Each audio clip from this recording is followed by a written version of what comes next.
Hey, good morning, good afternoon, good evening, wherever you happen to be in the world today. Welcome to the stream. We are continuing on from yesterday. Our crafters and gatherers are getting through their level 50 stories, and then we'll continue on with more adventure today. So how you doing? Doing all right today? I certainly hope so. If you want to drop a comment down in the chat, please feel free to do that. If you just want to lurk, of course, that's quite all right too. We're happy to have you here regardless, just enjoying the game and the atmosphere with us.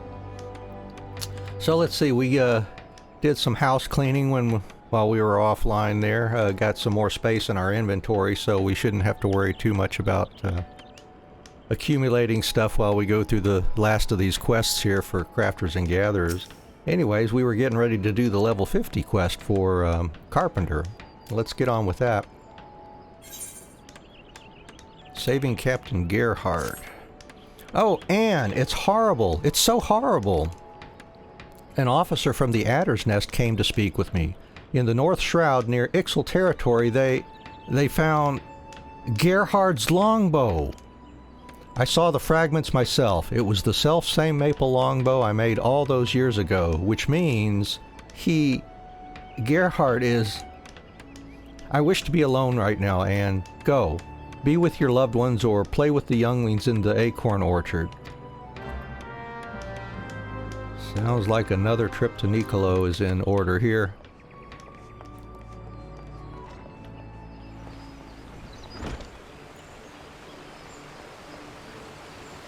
Gerhardt is certainly important to Beaton, apparently.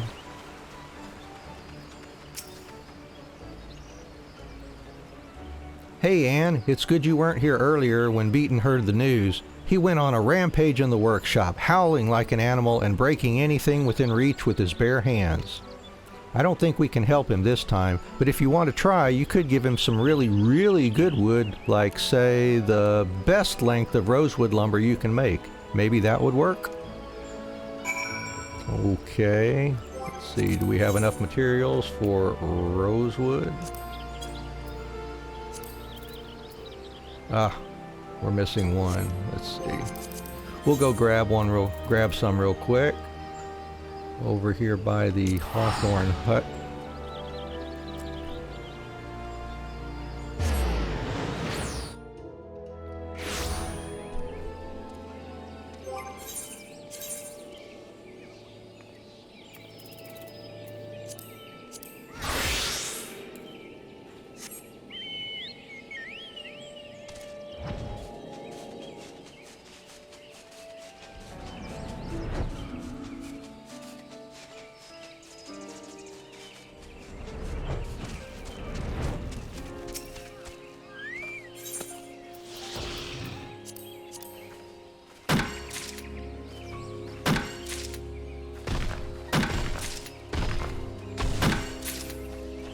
Alright, that'll give us enough to make two.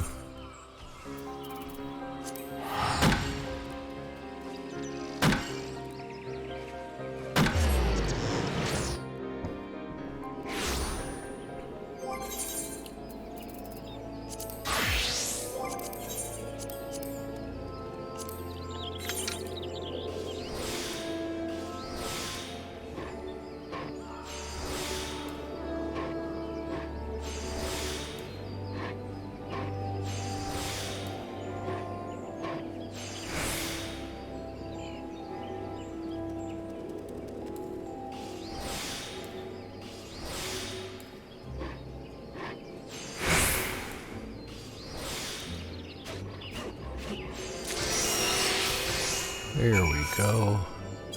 Alright, well, let's present that to Beaton and see if that helps improve his mood any. I'm not sure how, but if that's what Nicolo thinks, then that's what we'll do.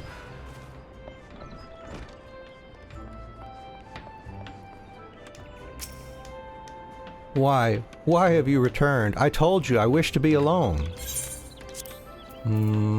Check out this wood.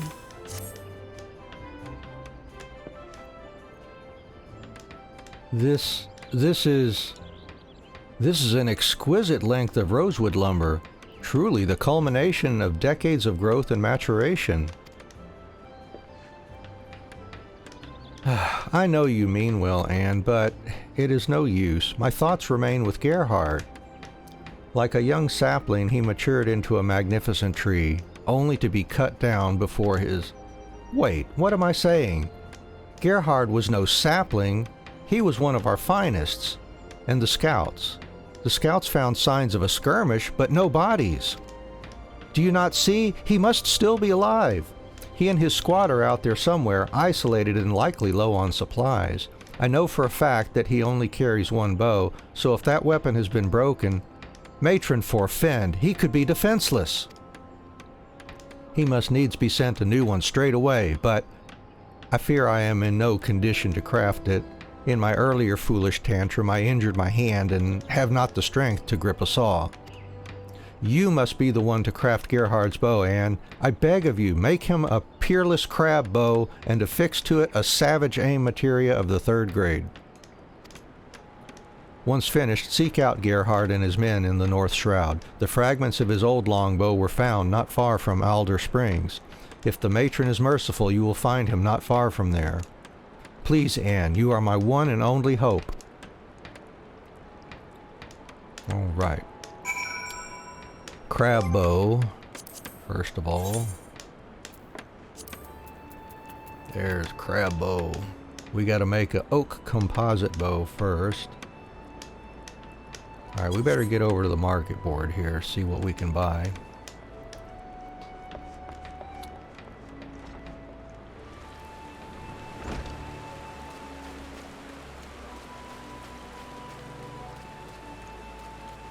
Well, welcome to the stream today. How are you doing?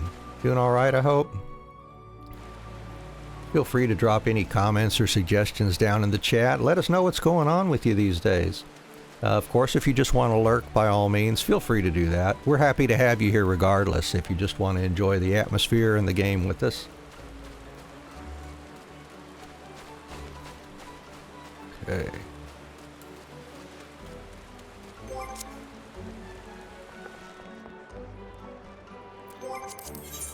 Let's see, green megalo crab and red coral.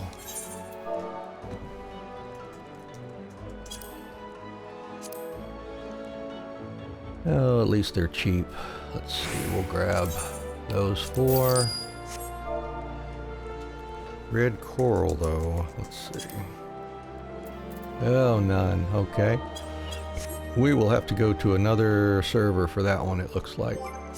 And I'm going to do it from Limsa Lominsa since that is so convenient to the market board from that main etherite.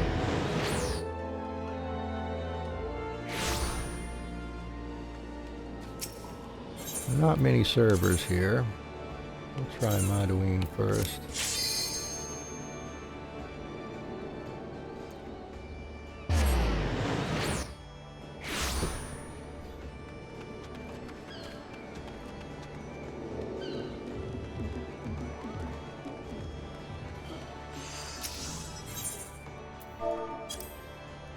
Aha, they've got some. Yeah, good, we can buy one here. Let's see what else here. To make that oak composite bow,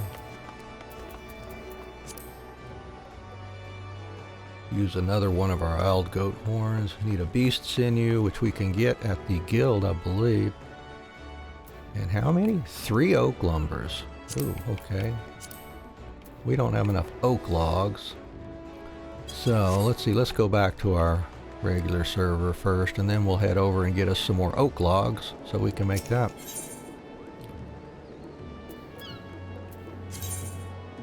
Alright, back home.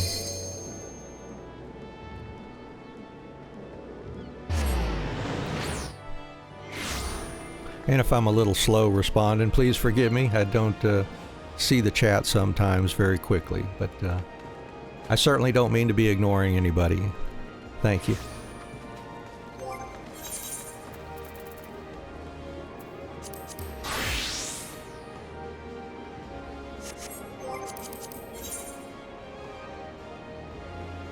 And let's see, down and near Camp Tranquil for oak logs.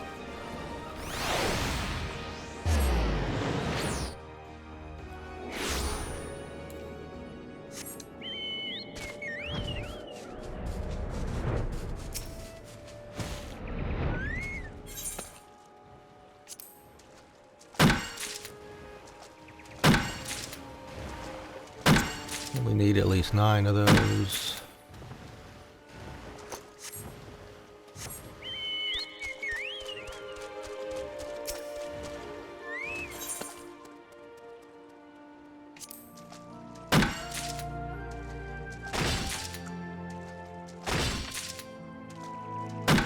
Well, that'll do nicely.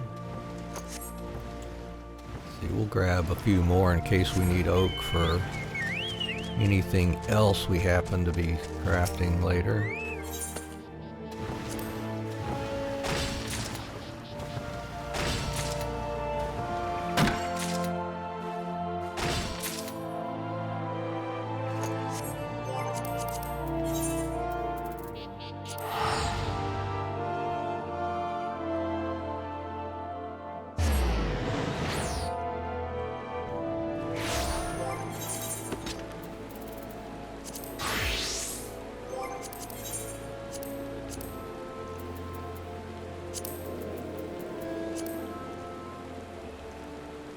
Alright, 3 oak lumbers.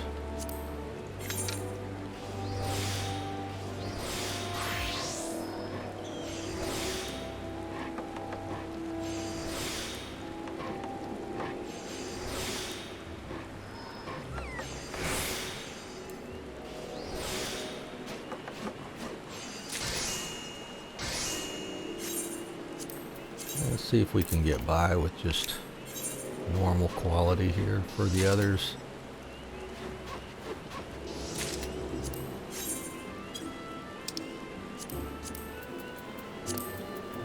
We gotta go get that beast sinew. Yeah, let's check the guild here.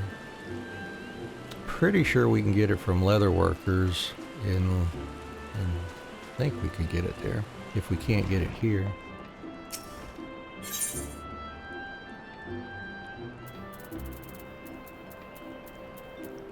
Don't see one here. Let's go run up to Leatherworkers Guild.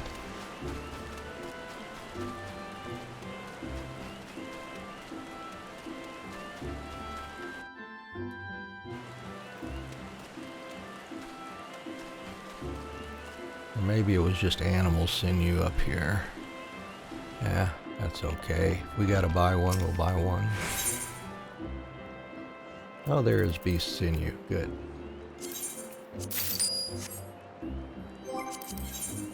Alrighty. Let's see if we can high quality this, and then the rest should be good.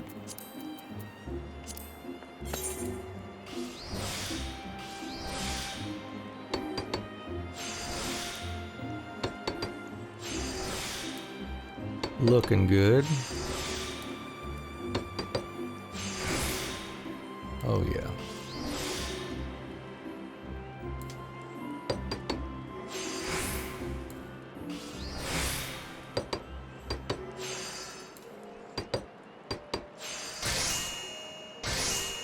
Right now, use that for the main thing that we're crafting, and that will make it easy, easy, easy.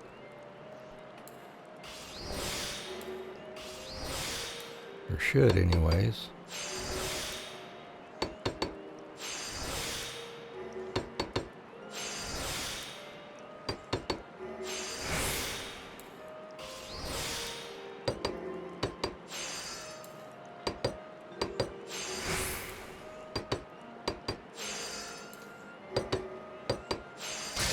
Here we go.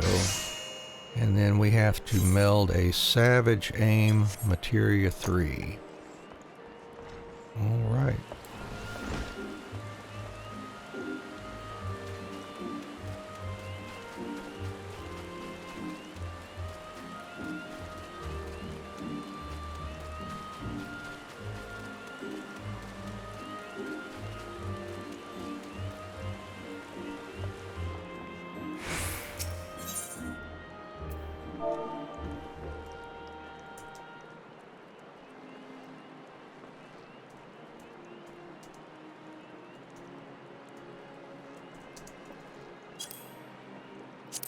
Alright, let's see. Do I have any of those stashed anywhere, maybe? No, of course not. And I don't want a bunch of them. I just want one. Alright, I'll buy one for 500.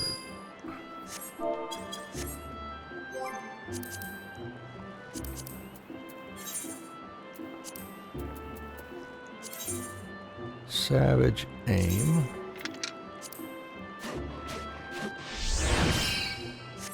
There. Now we gotta take that to Gerhard in the North Shroud.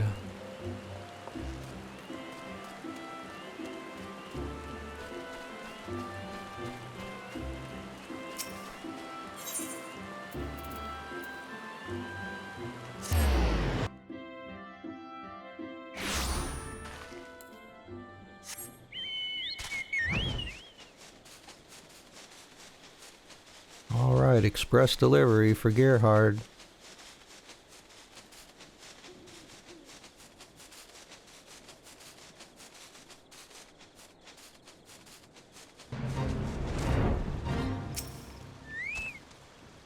What do you think you're doing here? Take cover, you fool! There are Ixal about!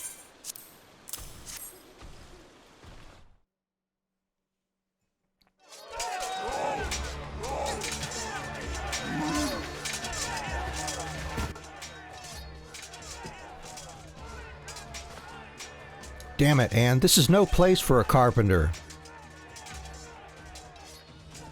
A bow? Did Beaton send you all this way just to deliver a bow? Yes. That... he... Gods bless that stubborn fool. I should have listened when he said my maple longbow was at its limit. My thanks, Anne. If it weren't for you, I don't know what I would have done. Now, keep your head down. I've a chieftain to slay. Ah!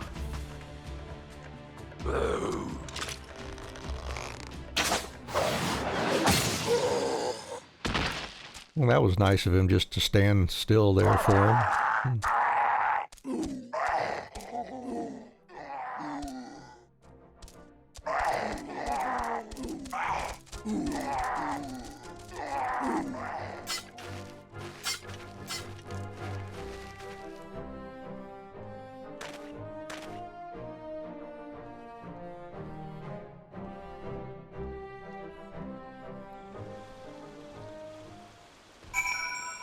Alright, so report back to Beaton. If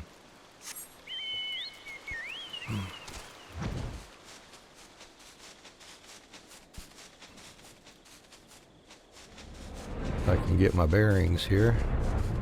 Oh, there goes the attack of the killer ground squirrels and little ladybugs. Ooh, yeah, smack them down. They are such a big threat, aren't they?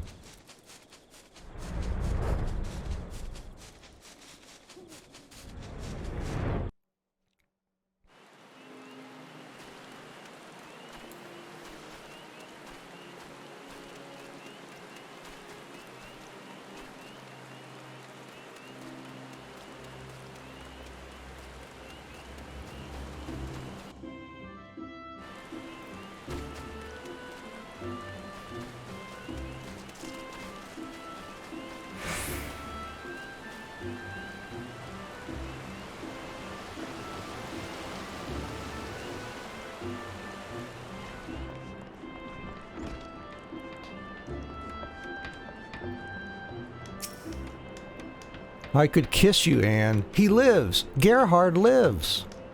I owe you a debt that can never be repaid. 1,000 times over, I thank you. You came to us as a seedling, yet now you are as a heaven's pillar.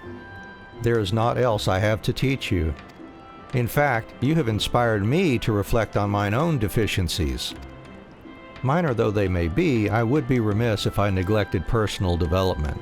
Though you are no longer under my tutelage, I trust you will continue to hone your craft as well. Best of luck to you, Anne. And we're taking the foot pieces for the job, the job-specific items that were presented here, and that's all for Carpenter. Good, and we got Precise Touch now. There we go. And now on to leather worker.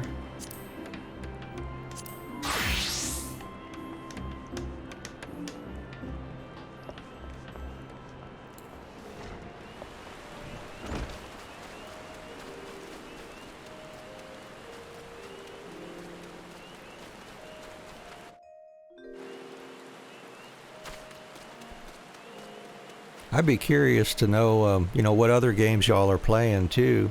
I'm currently doing Infinite Undiscovery on Wednesdays and Fridays as well, and I'm just adding games to the list. So once I complete some, I'll be adding others into my stream since I'm a fairly new streamer here. Dissension in the ranks. Well, if it isn't Anne. Now, you have the look of a leather worker who could do the work of 3 women.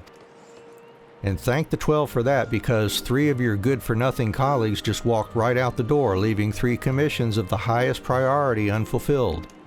A pair of raptor skin fingerless gloves, a raptor skin targ, and a raptor skin choker. I need them, and I need them on the double. The promised dates of delivery, you ask? Yesterday, last week, and 4 fortnights ago in that order. To make amends for the delays, I've personally assured each of our clients that their items will be of peerless quality. I trust you will not keep them waiting any longer than necessary. Okay, well, sounds good to me. We can do that, I guess. Alright, let's see. What are we making here? See anything here? What is it? Fingerless raptor skin gloves, raptor skin targ, and a raptor skin choker.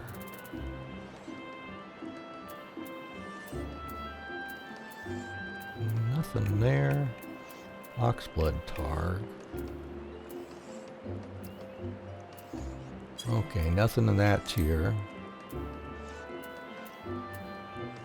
There's the raptor skin targ. Alright, so we're going to be using quite a bit of raptor skin, it looks like. Raptor leather, it looks like. I can make 3, but I'm going to bet I need more than 3 for all 3 of those. Yes or no? The targ needs 1. Fingerless raptor skin gloves needs 2. And what about the choker? There it is, needs 1. So I need a little bit more raptor skin leather. Or skin. Raptor skin. 1 more raptor skin at least.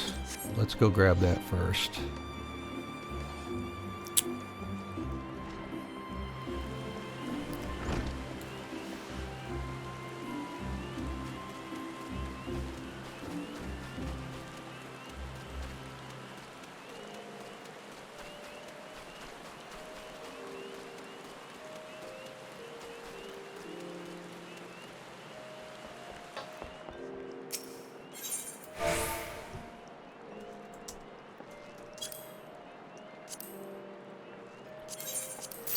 There's 1.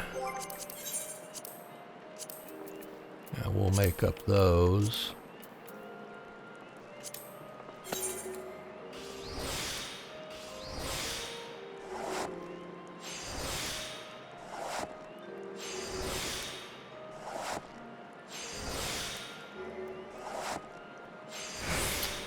We're kind of at a point where we could be making a trade-off with the way we do crafting here. We haven't been paying too much attention to our gear, other than just taking what's been given to us from completing the quests so far. We did make accessories at one point just to give us some more crafting points or CP to help us get through some skills too. So right now, since we've just done our gear that way, we're crafting many things high quality just to make it easier for the final product. Now, if we'd gone ahead and crafted or gotten us, purchased or crafted our own high quality gear to make sure we're up to date for our tier, we probably could just craft all the items from normal quality materials. But It's, you know, it's depending on how much time you want to spend and where you want to put your time. You know, we could spend a lot of time making the gear, or we could spend a lot of time crafting these high quality ones.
Got those materials made. Now let's see, for the choker we need one raptor sinew for that. The fingerless raptor skin gloves needs some boar leather, cobalt rivets. So one raptor sinew, and let's see, in the targ doesn't need a sinew. All right, let's grab one raptor sinew here.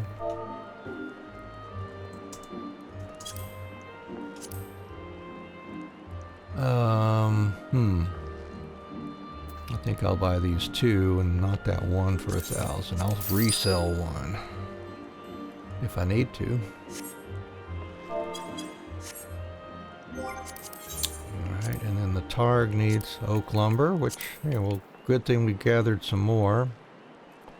And we gotta make some mithril rivets too. Okay. Oak lumber.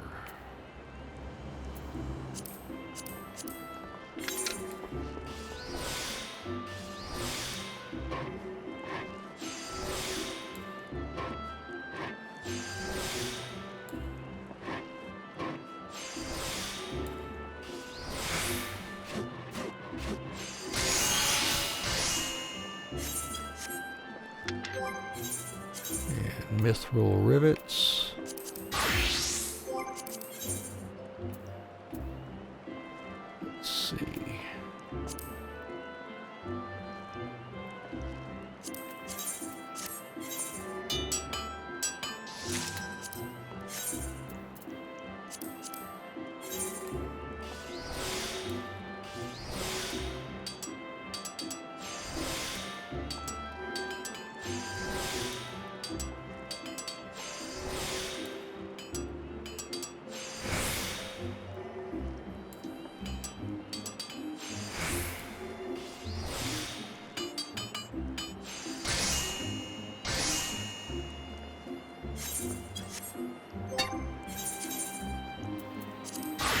Got that.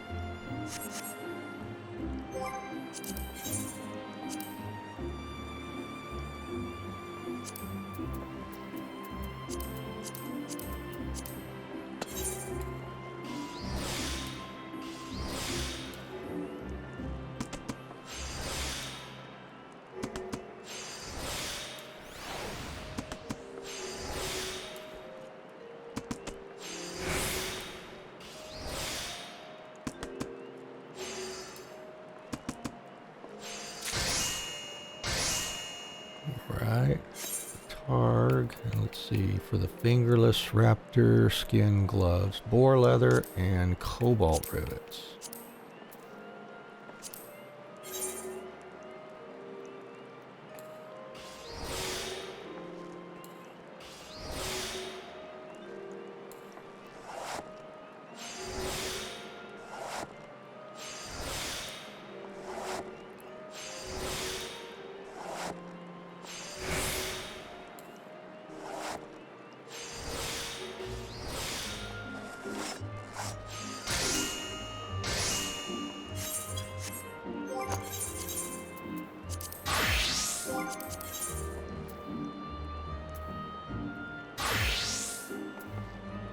There's cobalt ingot.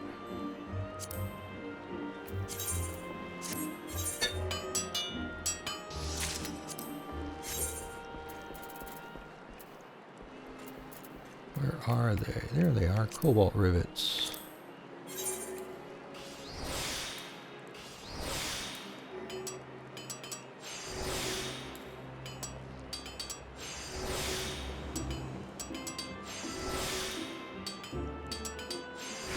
That was lucky.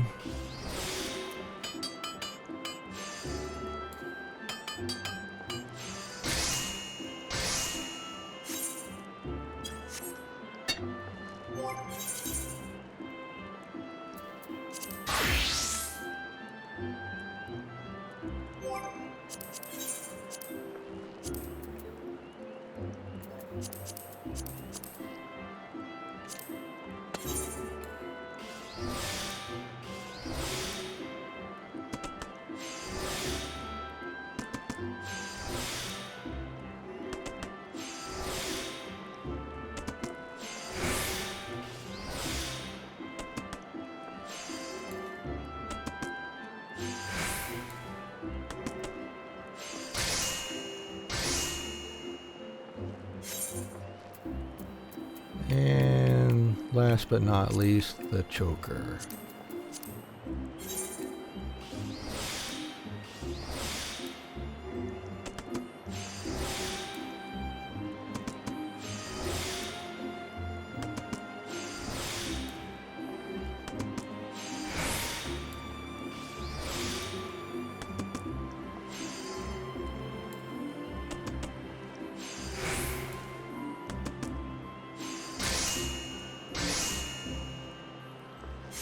There we go. All right, well, let's give those to Kiva.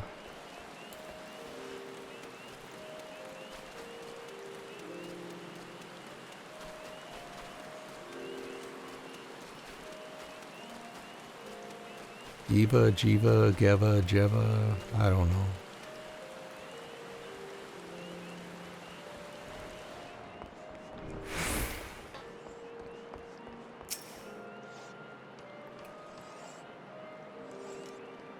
Time is of the essence, Anne. If you have the raptor skin targ, choker, and gloves, show them to me.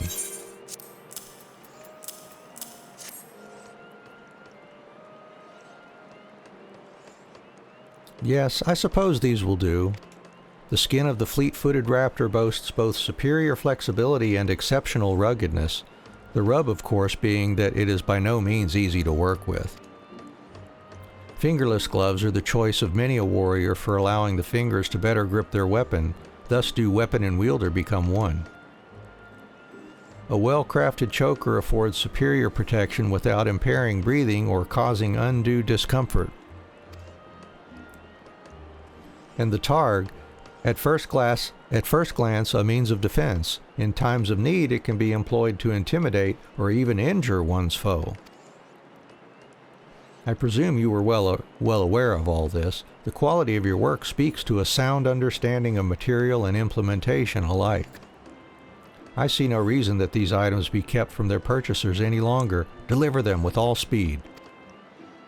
The gloves to Pimo Nelha at Nofika's altar, the targ to Lurik at the Carline Canopy, and the choker to a new client by the name of Nago Jawantal. You'll find her at the Shaded Bower. With that, I can finally return to my work for the exhibition, and I swear the next person who dares interrupt me will see their hide made into the centerpiece of my display. Okay.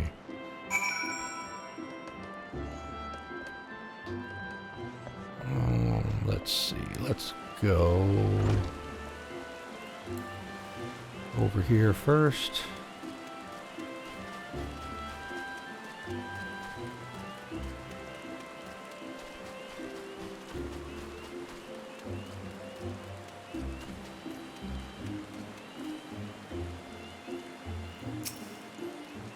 Hold it right there, you loafing leather worker.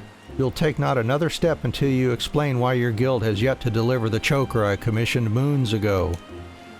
And it had best not be another overworn excuse, lest I take my business straight to Angerbotha and tell all my friends to do the same. Okay. Well, check this out first, please. Why, this choker, I've never seen such.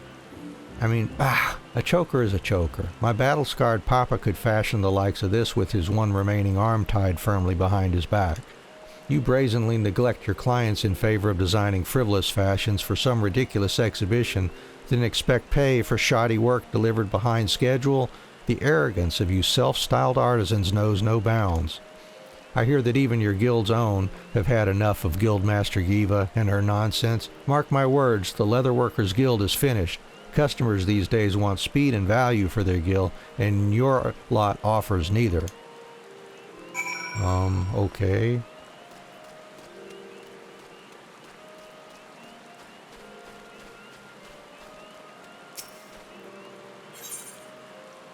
And let's see, over to the Conjurer's Guild.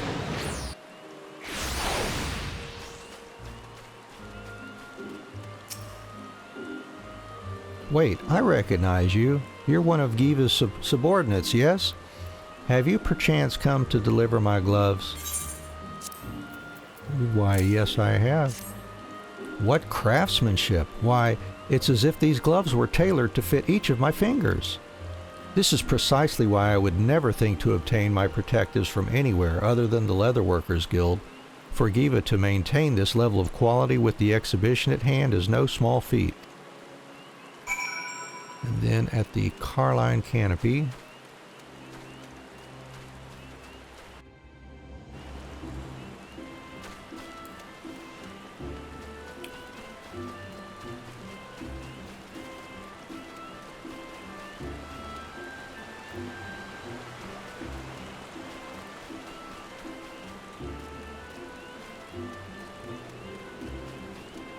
and I ought to knock out that quest with Lewin while we're here too.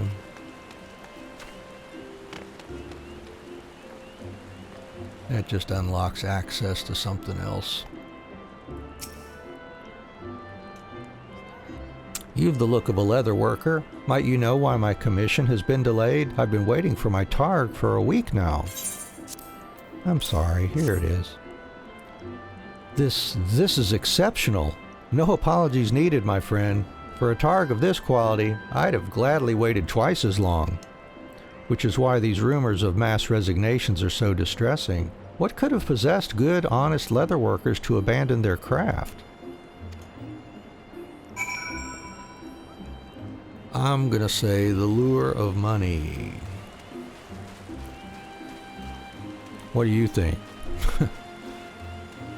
Very likely. Alright, anyhow, let's see. Let's head back to the Leatherworkers Guild here.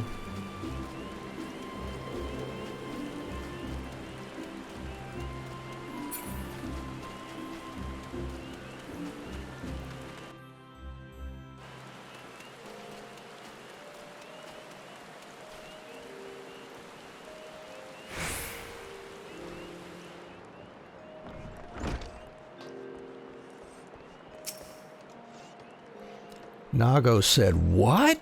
Speed and value? That mutton-headed me coat wouldn't know a well-crafted choker if I used one to wring her scrawny neck." That said, even I must admit there is some truth to her words.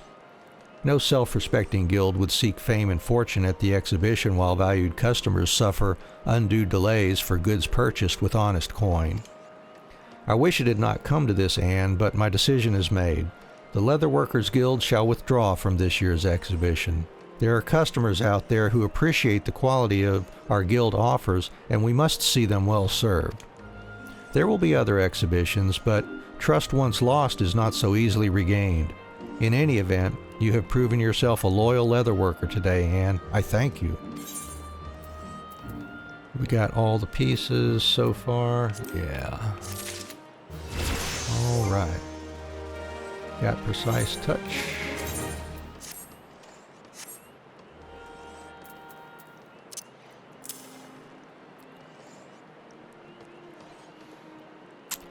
All right, and for the final one here.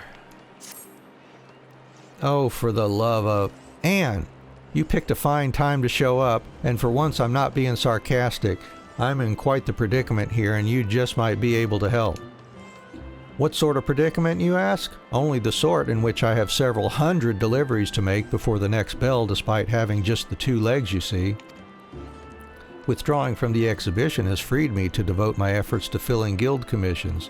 That is all well and good. The problem is that I now have more clients than ever, none of whom take kindly to being kept waiting.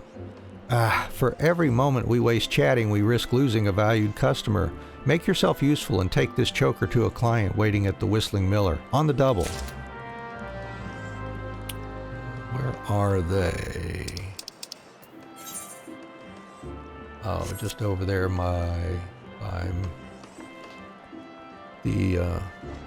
the gathering area.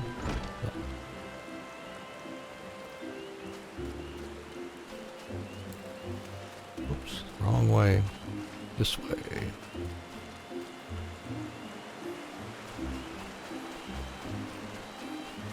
The amphitheater, yeah.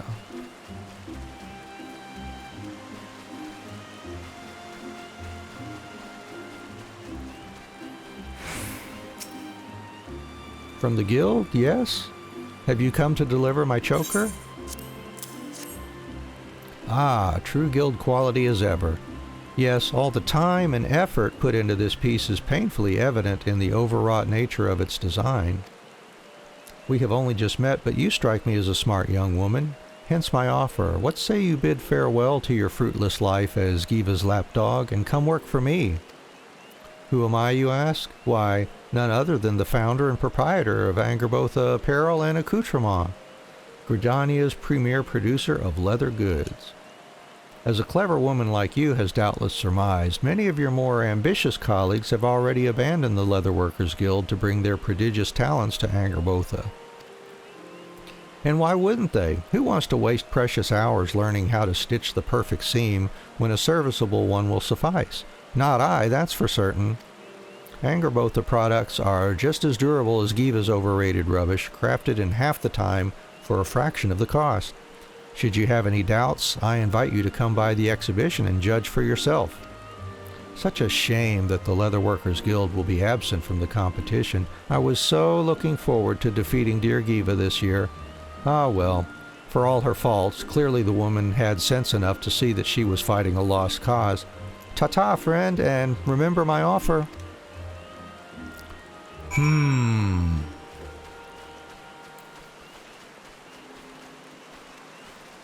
Well, that sounds like some information Giva's gonna need to know.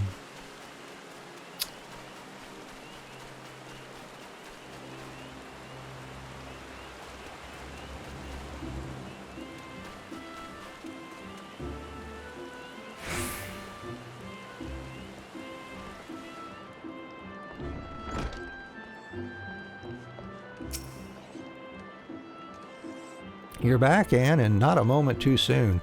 I've just heard a most distressing rumor. Word about town is that renowned leatherworkers from across the realm are withdrawing from the exhibition at an alarming rate. Should this continue, Angerbotha will have a clear course to win top honors. Curses! It pains me enough that I cannot represent our guild in the contest, but the thought that those talentless hacks could claim the prize that is rightfully ours... What's that? Dawid of Angerbotha was the client who commissioned that choker. If I had known, I'd have delivered it in person and taken the payment out of his lousy hide.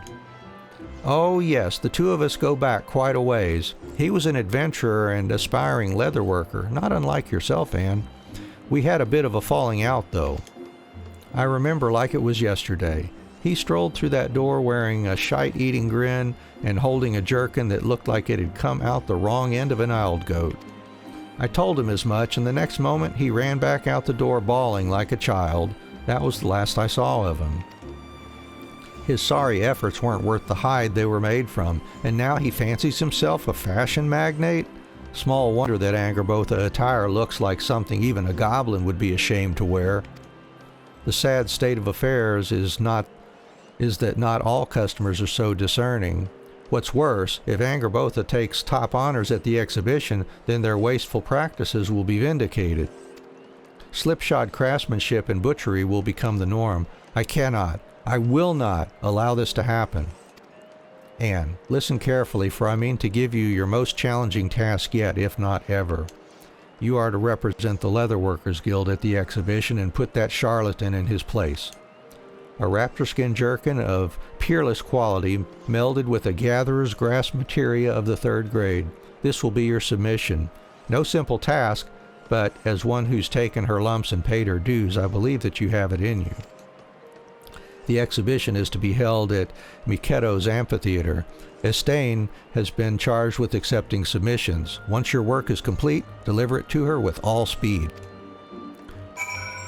I need more raptor skin. Alright, raptor skin jerkin. There it is. 2 raptor leathers, a boar leather.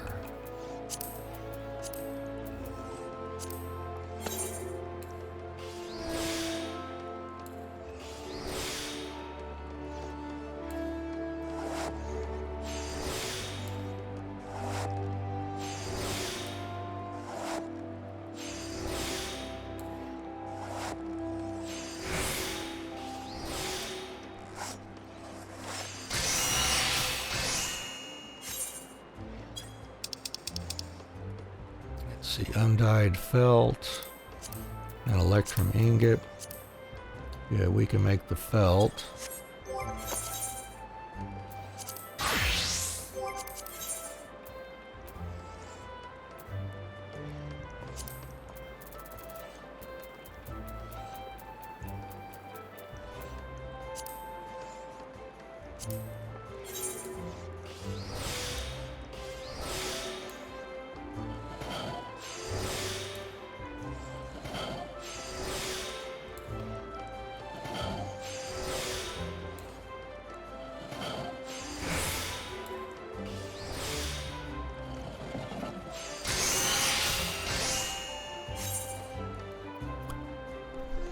That precise touch is really nice.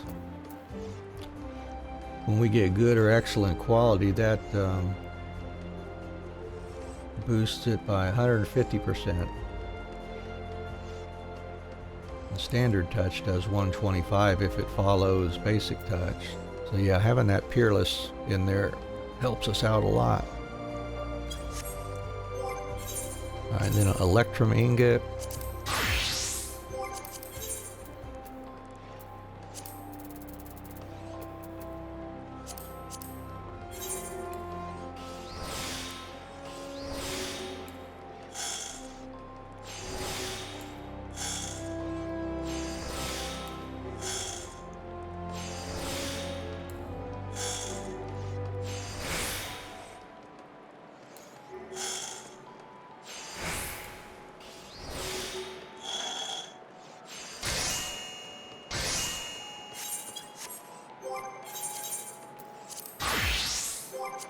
Alright, now we gotta grab us some more raptor skin.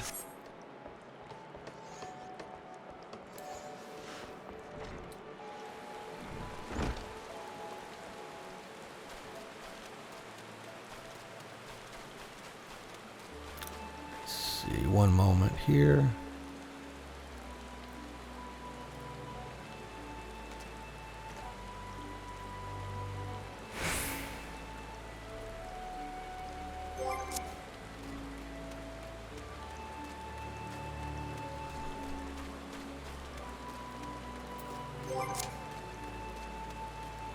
Alright, so at least 2 raptor skins.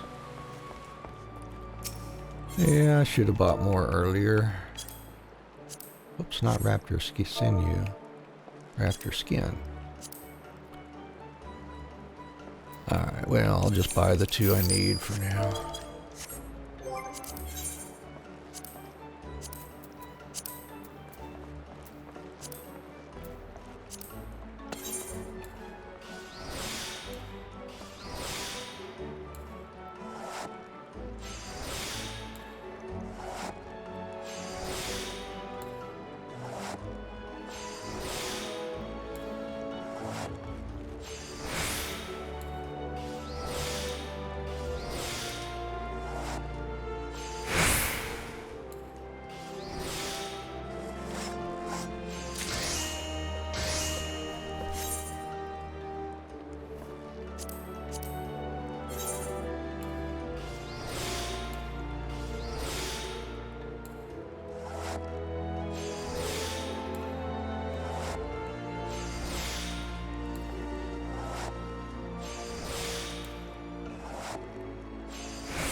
All right, let's see.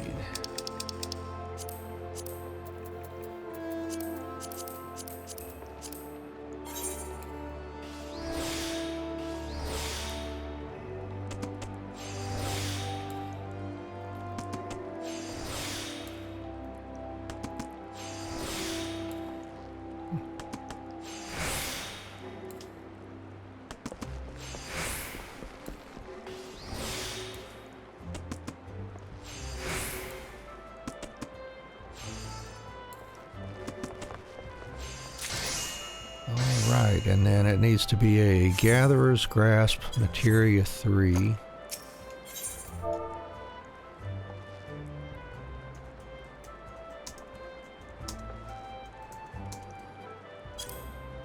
Let's see, we got any of those? No, have not acquired any of those. Oh gosh. Let's see. Just want one. I don't want to pay 10,000. Let's go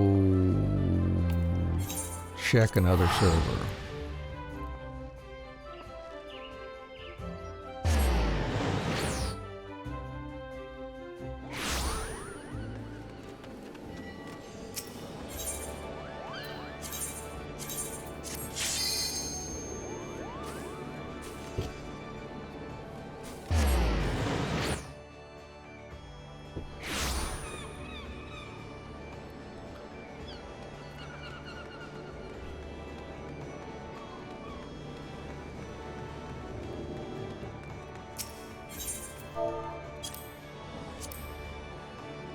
Ugh, 10,000 there too.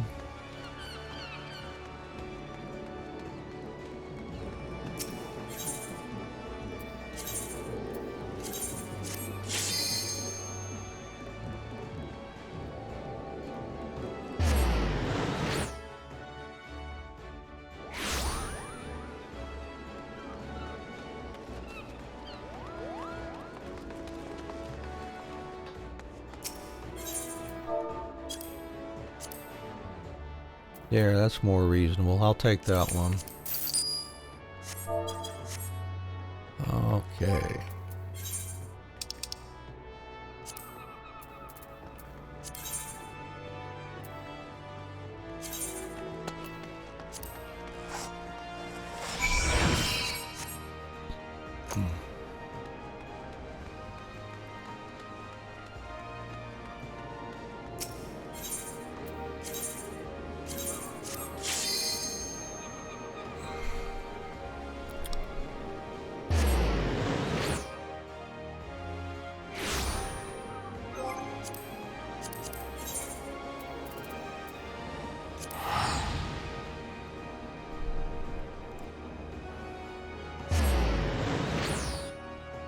And now deliver this to a stain over at the amphitheater.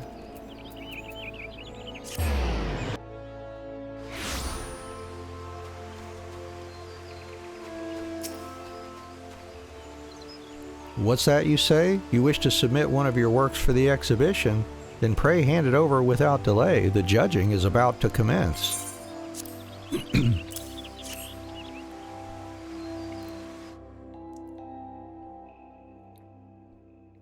Consider yourself fortunate. Had you come a bell later, the contest would have already been over. I must say I am relieved. There are far fewer entrants in this year's exhibition compared to past ones, and when I heard that the Leatherworkers Guild would not be participating... Then you'll be happy to hear that our plans have changed. Guildmaster Giva, do tell me that you've decided to compete after all. Our guild will be represented, yes, but by Anne here.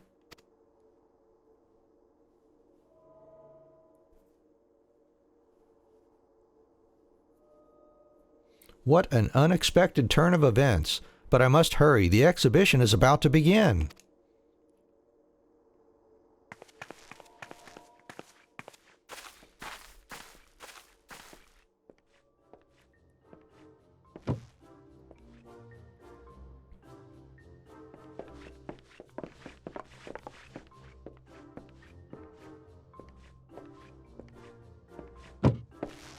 And now, ladies and gentlemen, the moment you have all been waiting for. The judging for Best Leather Apparel will now commence.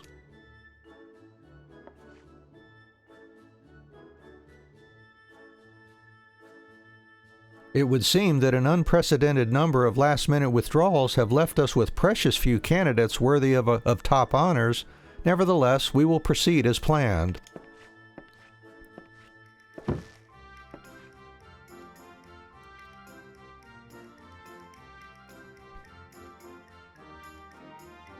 Our next finalist is this lovely raptor skin jerkin, painstakingly crafted by an artisan of Angerbotha apparel and accoutrement.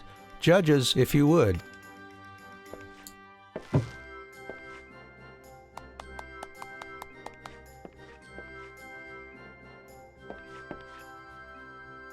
The cut is rugged yet serviceable.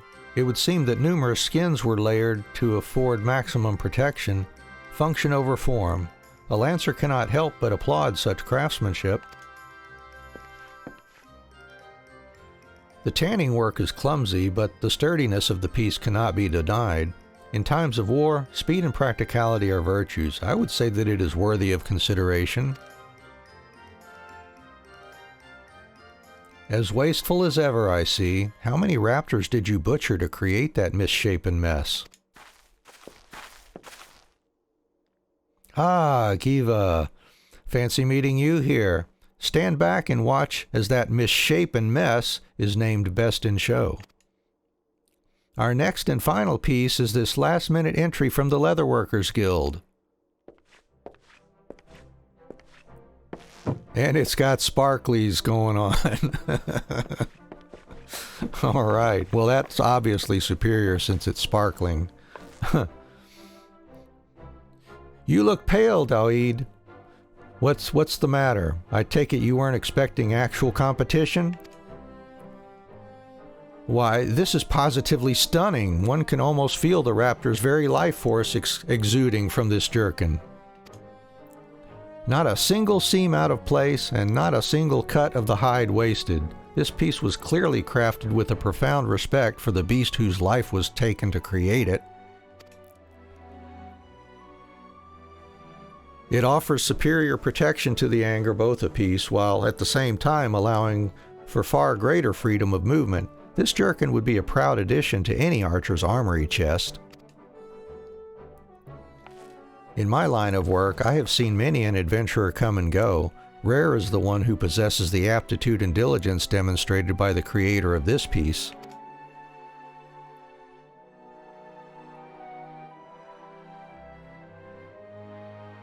Ladies and gentlemen, it would appear that we have a consensus.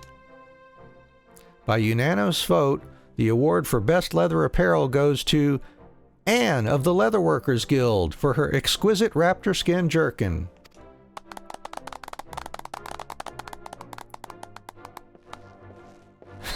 Ah, darn it. Daoud of Angerbotha Apparel, I presume? We are investigating numerous accusations of harassment, extortion, counterfeiting, and poaching. If you would be so kind as to come with us so that we might discuss these allegations in private.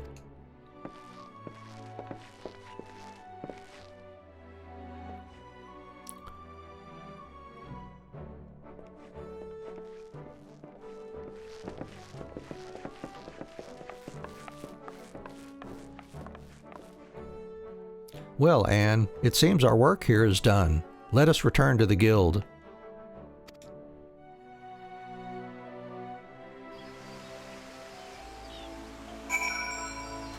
Well, hot dog.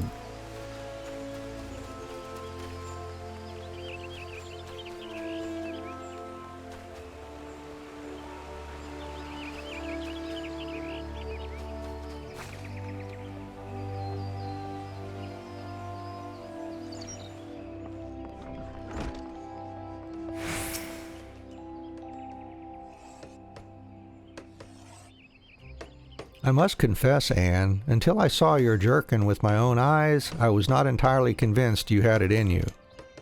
But you did. From this day forth, I am proud to call you not apprentice, but peer. As for me, I can finally return to my own work free of headaches and distractions. Though, as luck would have it, we have a veritable legion of erstwhile Angerboth the defectors knocking at our door, looking to rejoin our ranks. They think their false tears and trite words of remorse will earn them my pity. Ha! I'll send them straight on their way, and lop a square off their hindquarters for good measure. Or so I once might have done, but who among us has not erred? Even I have been known to make mistakes, albeit rarely. And so I will give these turncloaks a second chance. But mark my words, any who so much as thinks of crossing me again can look forward to a new life as a sublegar. The life of a guildmaster is fraught with frustration, yet I would gladly deal with 1,000 hapless apprentices for even the slimmest hope of seeing one flourish as you have. With your triumph at the exhibition, your goods are sure to be in demand across Eorzea, but you must never forget how you achieved your success. Unflagging dedication to your craft and a deep respect for the lives you must take to perform it. Remember always the values of Fen-Il, and I have no doubt that you will do us proud wherever you go. Well, that was nice. Good words to finish that off.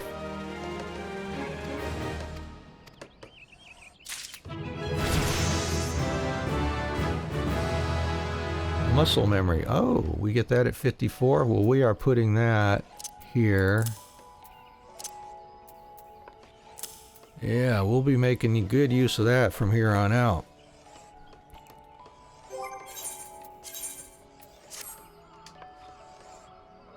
So they're the first one to 54 then, is that right? Oh yeah, okay. Alright, so now on to Limsa Lominsa. I think we'll start by checking out Fisher and see what's going to be involved for that. If we have to take any of those offline, we'll do that. For whatever reason.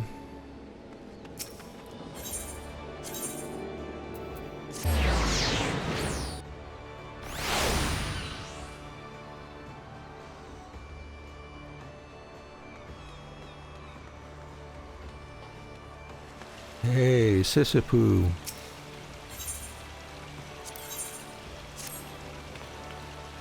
Oh, so you haven't forgotten the old Fisherman's Guild? Good to see that all the prestige and glamour that accompanies fishing stardom hasn't gone to your head. It's a wonder your head hasn't popped, what with all the sardine and catfish fables inflating your legend to prodigious proportions. And to think, I knew you when you were still dredging anchovies out of the muck.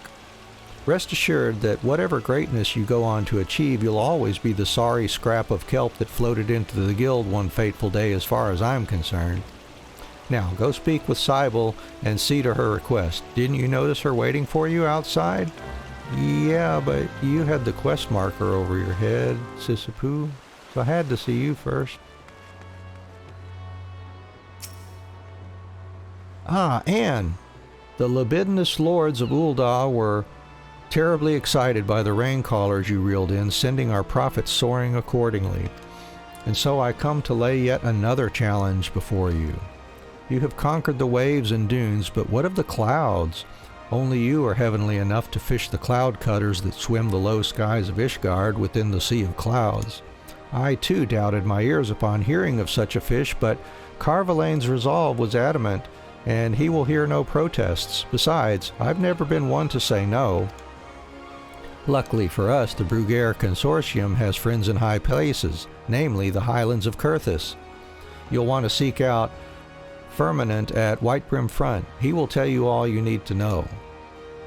Confident you will prevail in your conquest, I have rendered full payment to Sissipu in advance. You need only bring her 5 cloud cutters to satisfy me. Alright, and let's see, cloud cutters. Let's see what bait we need to grab for that.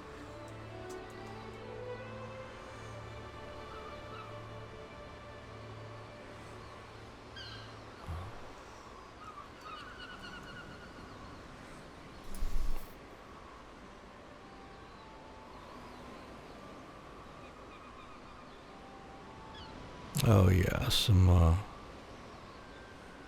hoverworms or balloon bugs. Yeah, we can get those out there at Whitebrim when we go there. Alright, we'll set that one to the side for right now. Let's go ahead and knock out our blacksmith armor and culinarian and see what we've got for those here. Alright, blacksmith.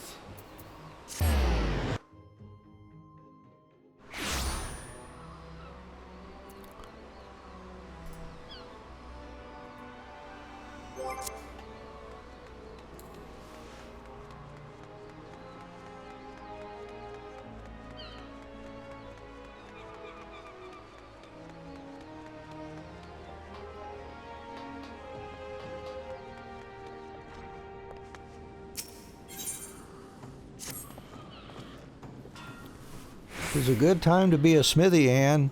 Clients are banging down our doors, clamoring for our wares. And to think it's all 'cause one fateful day I had the foresight to let you join our ranks. Smartest thing I ever done. Aye, in prosperous times such as these, you can't help but be in high spirits. Even your most hated enemies start to seem like decent folk. Why, just the other day, I downed a few pints with old Phaser. Oh, speaking of which, Phaser was going on and on about this lady gladiator what caught his eye, one he'd like to lavish with gifts, said he'd a mind to have ye forge the weapons. But you know him. Demanded to speak to ye in person. Best go and oblige the bastard.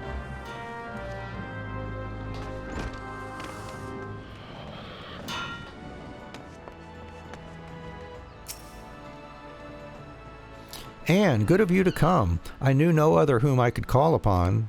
Her name is Muriel. She is both muse and genius, a portrait of grace and beauty amid the carnage of war, expertly versed in every technical discipline of combat. Muriel is more than a mere gladiator. She is an artist.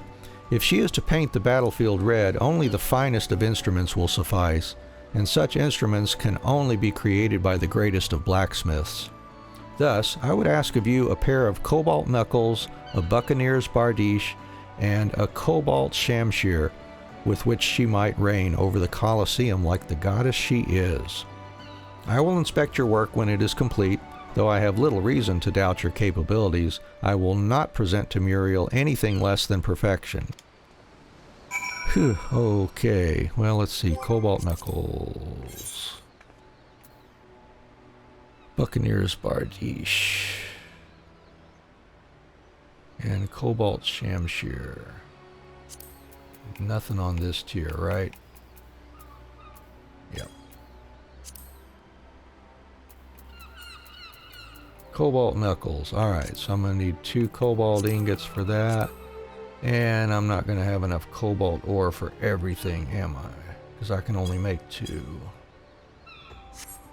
Alright, cobalt knuckles.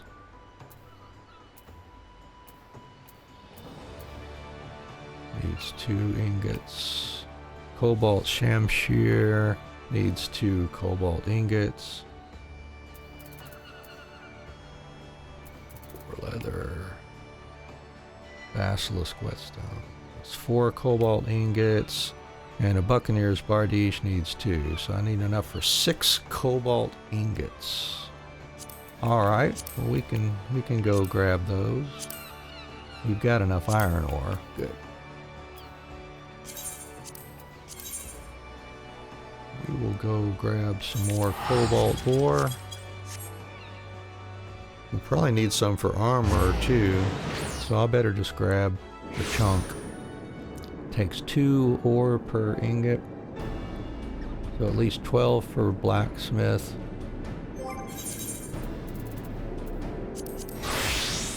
We'll grab at least, well, we might as well get on up to 40 or 50. Don't know what else armor might need.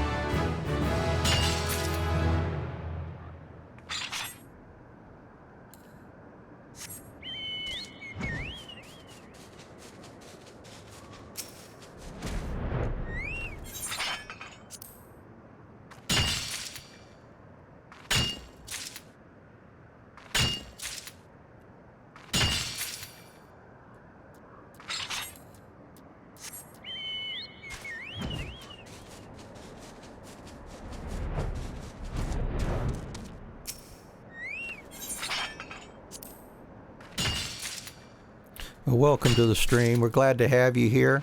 How are you doing today? Hope you're doing fine wherever you are in the world. Drop us a message down in the chat if you'd like. We're broadcasting on Twitch, Trovo, YouTube, Facebook, and DLive.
Here we go. This ought to be enough for now.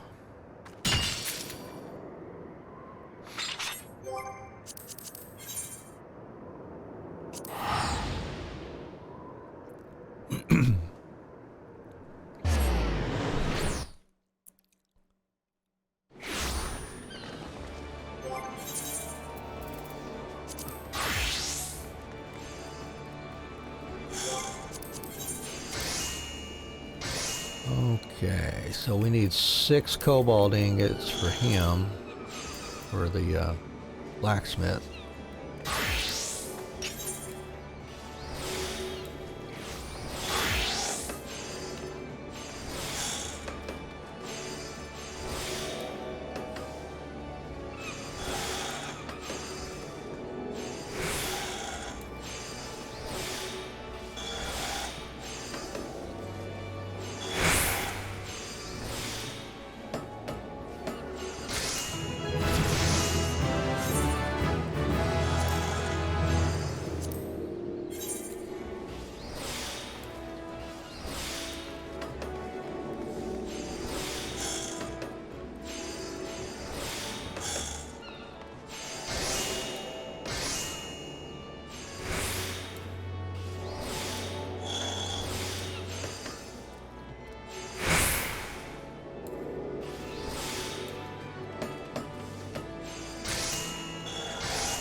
And this should be the last cobalt ingot now. Let's see. Need a rosewood branch. I may have had some of those and got rid of them. Horn glue. Make the horn glue. Let's see. Alchemist.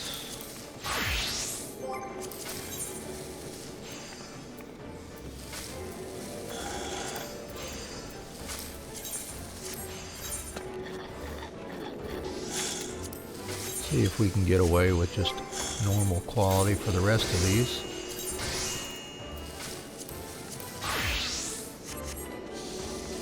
Alright, need a rosewood branch.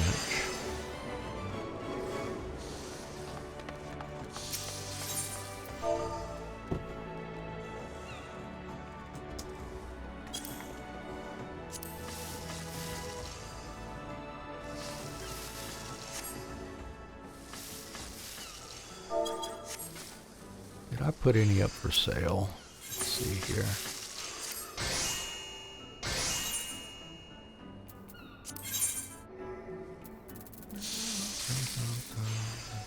Nothing there.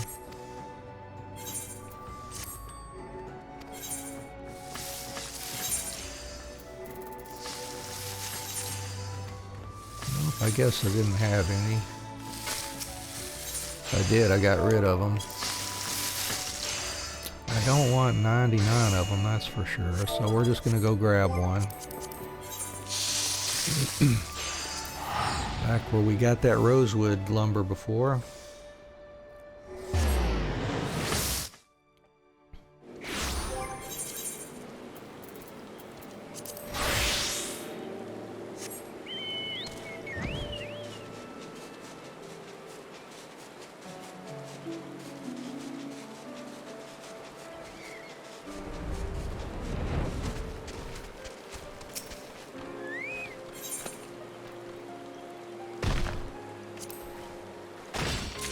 I guess I had not collected any of those before.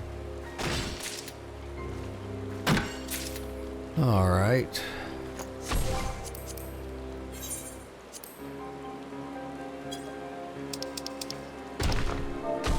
Oops, that's not what I meant to do.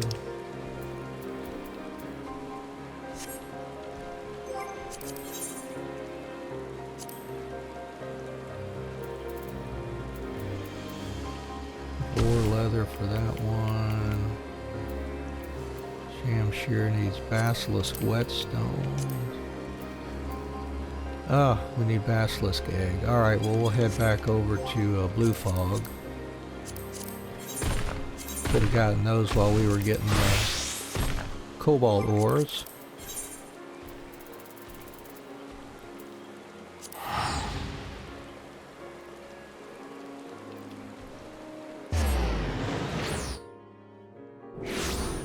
We maybe need to be making some whetstones anyways for the next several bit of tiers.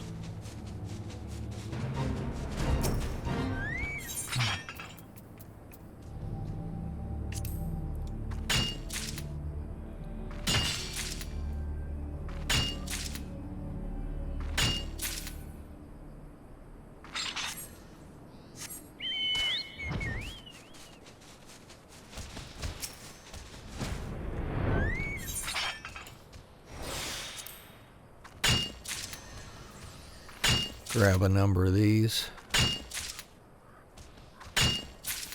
There we go. Alright, back to Limsa now.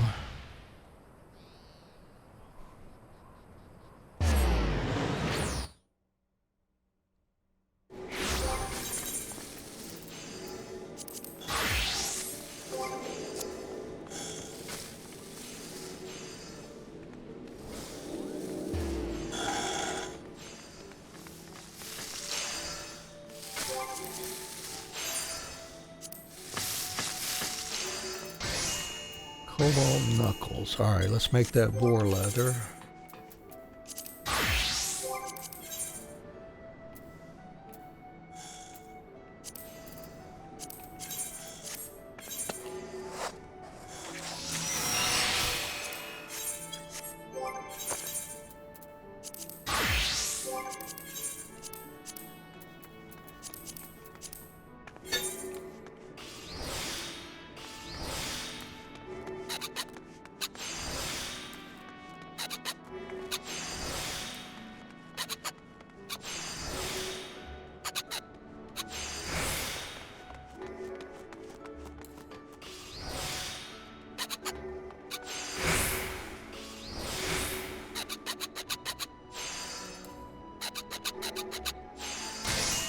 Alright, Cobalt Knuckles.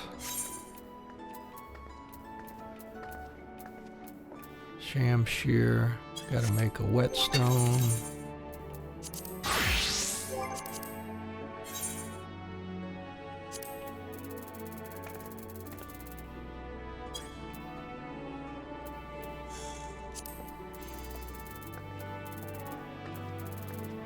There it is.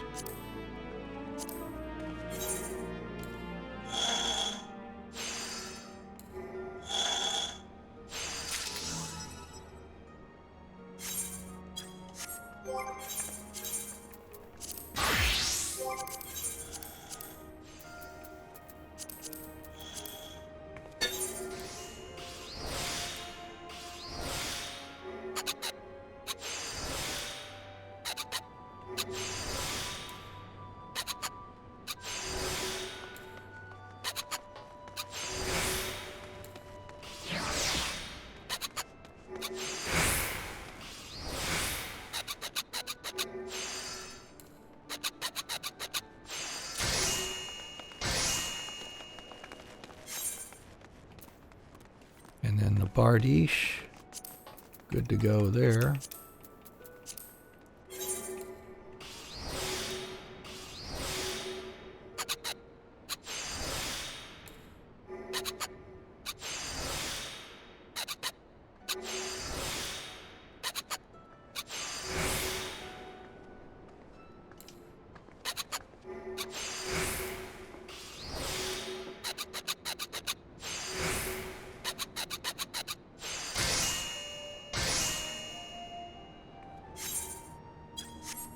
Right.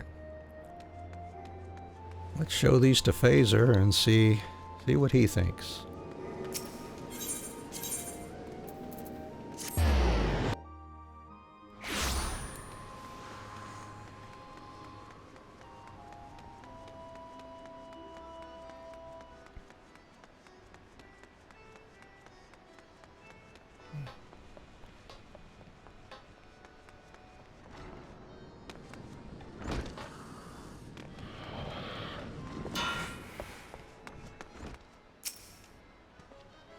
Knuckles, a Bardiche, and a Shamshear. They must be fit for a goddess.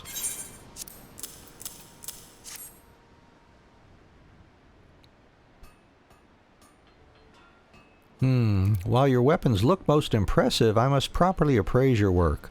Inside.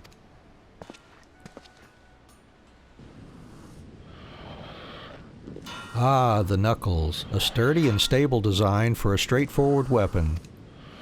The lack of superfluous ornamentation speaks to an emphasis on function. Next we come to the Bardiche, a brutish base weapon likely born of the beast tribes.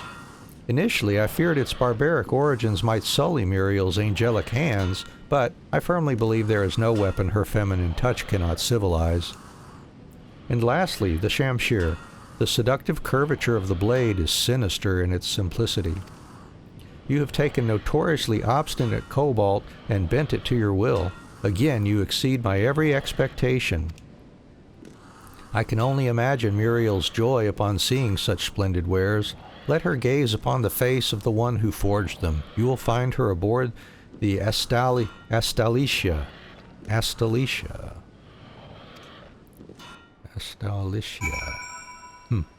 Not sure. That would be that boat down by the Fisherman's Guild, I believe.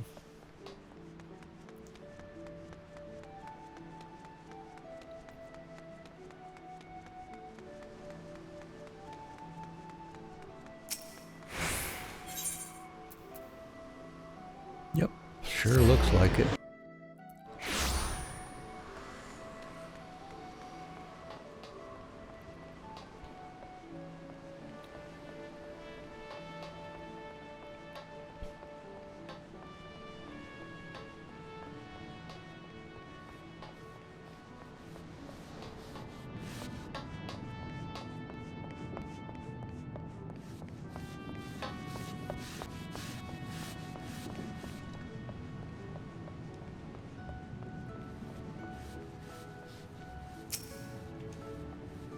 Hmm?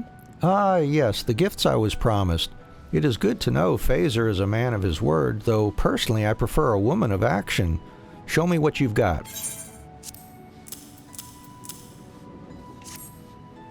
Most impressive indeed. I am humbled.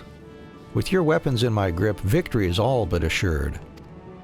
Phaser certainly possesses an eye for the finer things, yet the eye that finds beauty interests me less than the hands that craft it, the strong, skilled hands of an artisan like yourself. Gladiator and blacksmith make quite a pair, do we not? What is a weapon without a wielder, or a wielder without a weapon? We complete each other. I came to Limsa to see your wares at the old man's behest, and found everything he promised and more. Know that in the heat of battle, as I clutch them tightly in my hands, my thoughts will be of you. Another admirer. Alright, now we gotta go back and do our level 50.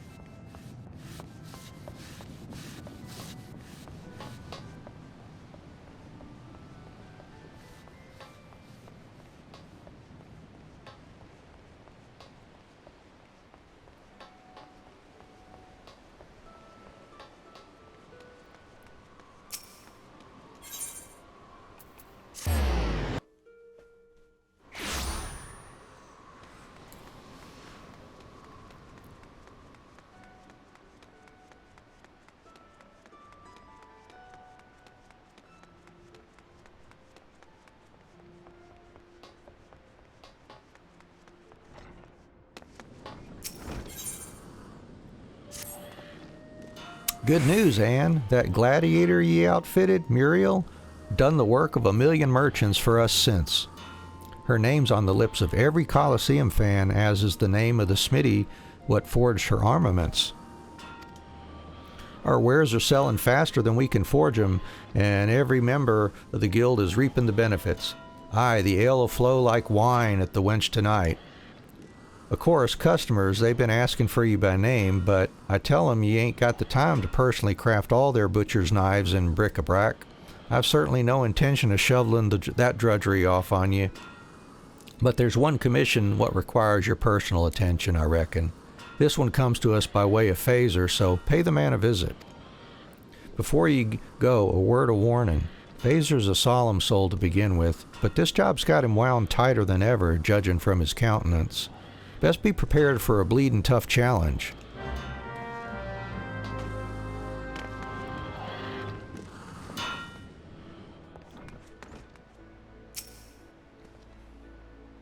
There you are. Hear me, Anne. None other than the finest blacksmith in all Vilbrand will do for this task. So renowned are your weapons that your name echoes through the distant wood of Gridania, so powerful your forge that it has bent their disdain for steel into admiration. As such, a former champion of the Colosseum living amid the leaves has contacted me in hopes of engaging your services. That is all I can say. The rest she would tell you herself. The client wishes to meet with you in private and will be waiting for you on the platform just below the drowning wench. Pray, do not keep her waiting. Okay.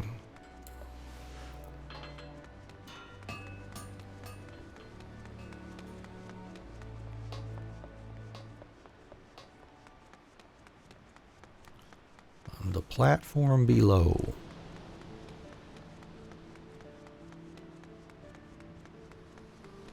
Down there. Okay, well, let's get down there then.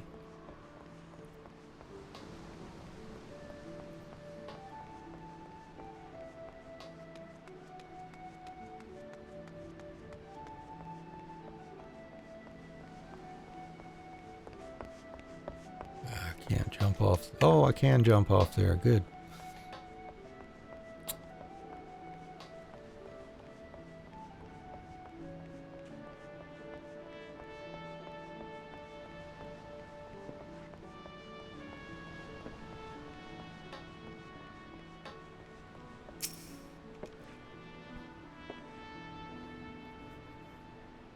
An honor, an adventurer.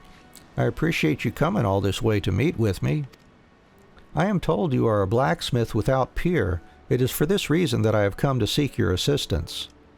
The sword I would have you forge must befit a storied Colosseum champion, rather, a man who would become one once more. This gladiator has recently returned to Ul'dah and has chosen to fight under a different name, you see. Perhaps you are familiar with the Bronze Bull? I thought not. His performance on the Blood Sands has been less than stellar. Despite his wealth of experience, he struggles. I have seen him fight. His weapons are his weakness, but I fear he thinks himself at fault. Which brings me to my request. I wish to arm the Bronze Bull with a quality cobalt winglet strengthened with a savage might materia of the 3rd grade. He is a far greater gladiator than his record suggests, and deserves better than the rubbish he wields. When the sword is ready, deliver it to Phaser. He shall see that the Bronze Bull receives it.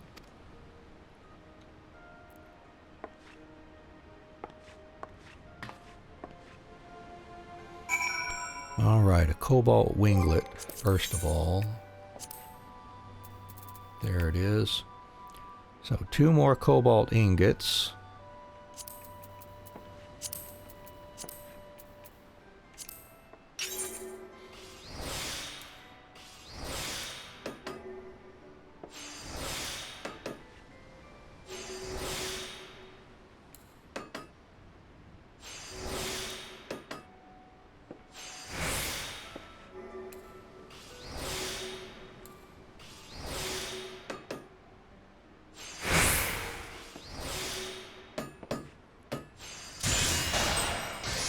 Oh, let's see, my ash patents have gotten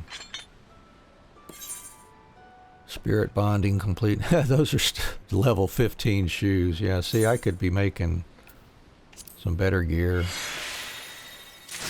which I may end up doing before we get into the Heavensward crafting.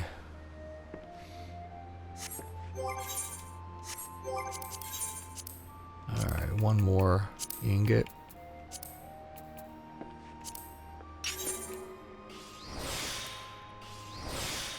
It will probably be necessary to have upgraded gear for those, from what I recall.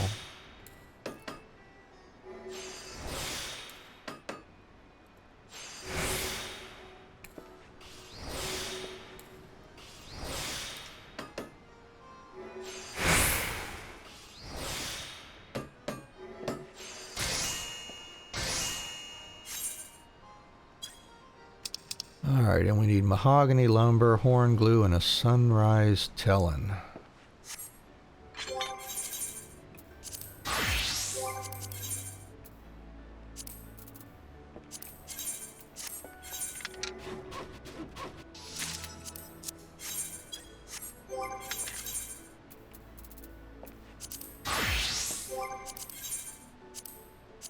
Oh, I need another owl goat horn.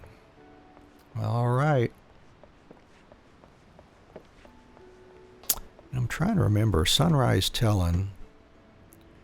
See if that's something we can get easily somewhere.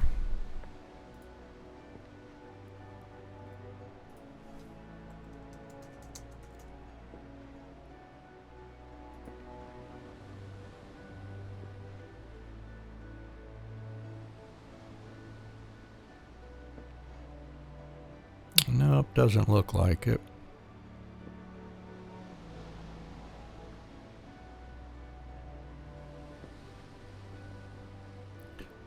Oh, wait a sec. That's something we can mine. Oh, okay. Yep. That'll be handy. We may do that unless if they're super expensive at the market board.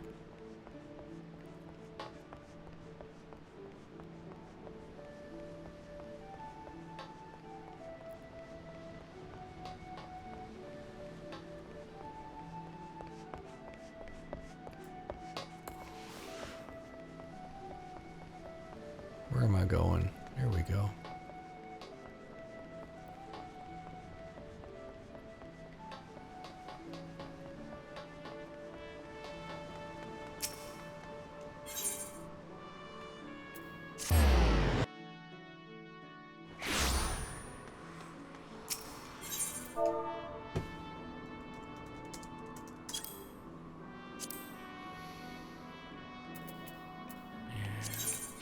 those 6.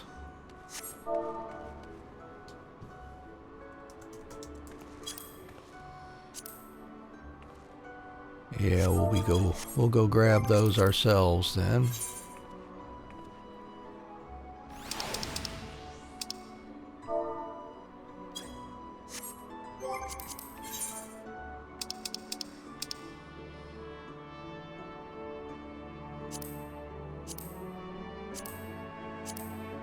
Well, I don't know what I'm doing here.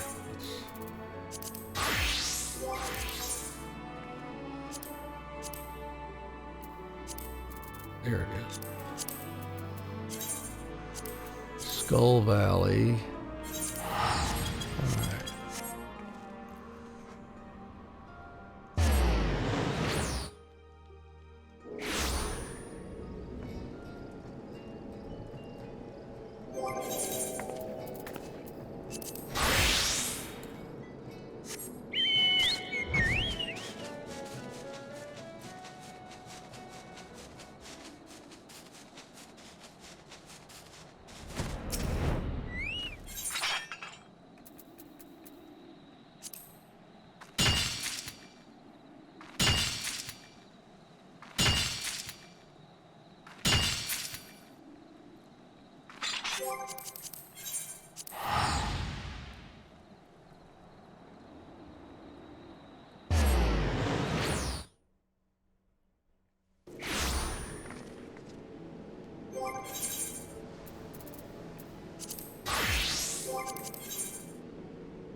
Okay, let's see if we can do this.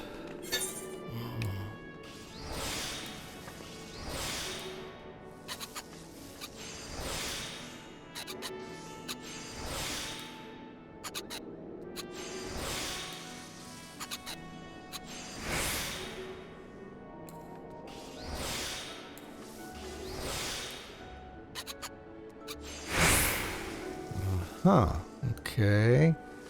Let's see, let's go.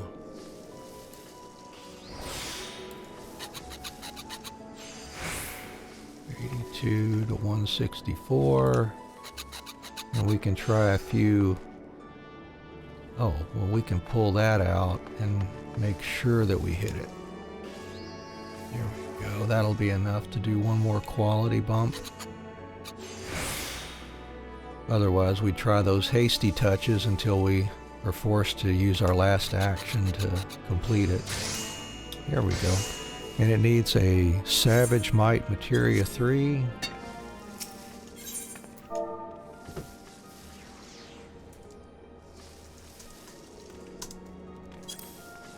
And do we have any sitting around? Nope.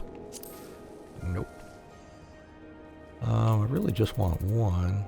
1800 versus buying 8. Might as well. Maybe we can sell some of those too for a little bit higher. Alright. Savage Might Materia 3.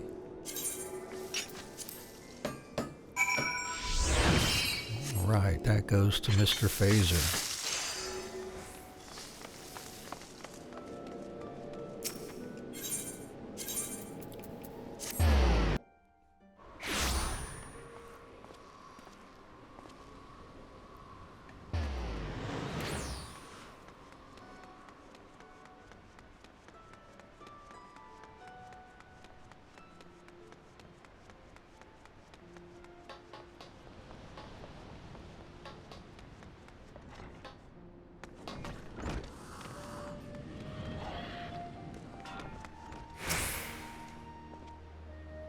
I am aware of the client's specifications. As soon as I verify that your sword is to her satisfaction, I shall contact the intended recipient.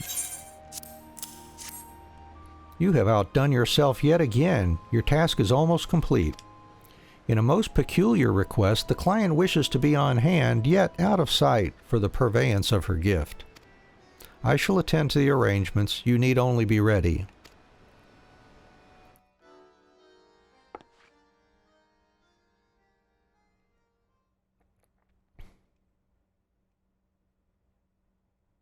Oh, it sparkles. It must be good. Since when have you taken a fancy to a male gladiator, Phaser? What's all this really about? I assure you, you will not be displeased. Quite the opposite, I should hope. Pleased, then? Precisely. We come bearing a gift.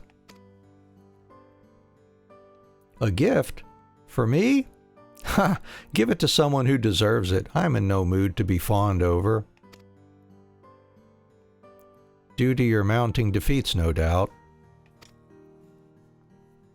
I know my record, merchant. But that is the very reason I believe this gift will lift your spirits. Behold, the cure for your recent woes, a sword like no other.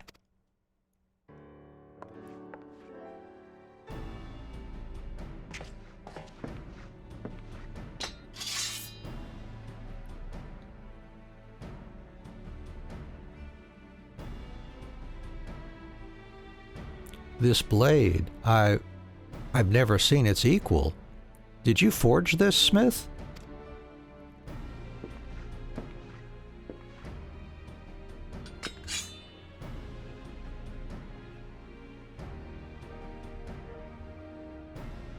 I would be proud to call it my own.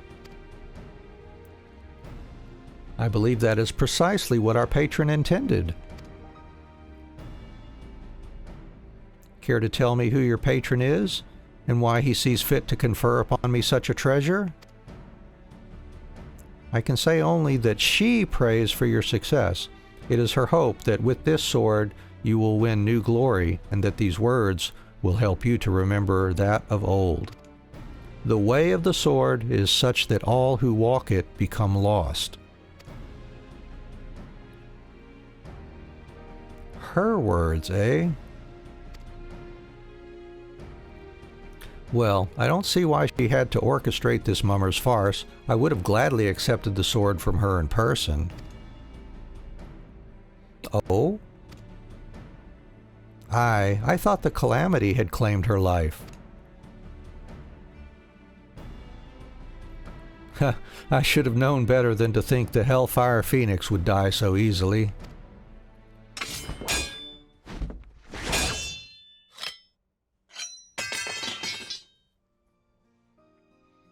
And now it is my turn to take wing.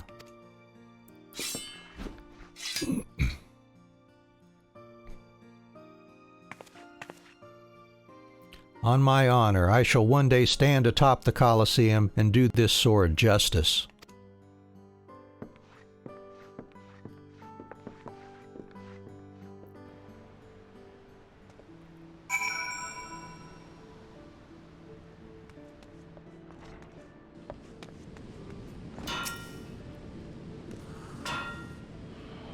Grindfar's no fool. I suspect he knew I was present the moment his words left Phaser's lips. Why not give him the sword in person? It is complicated. Simply put, I will not involve myself directly in Colosseum affairs. Long ago I swore never again to take up sword or spear for sport. I have entrusted the Forge Master with your honorarium. Please accept it with my heartfelt thanks.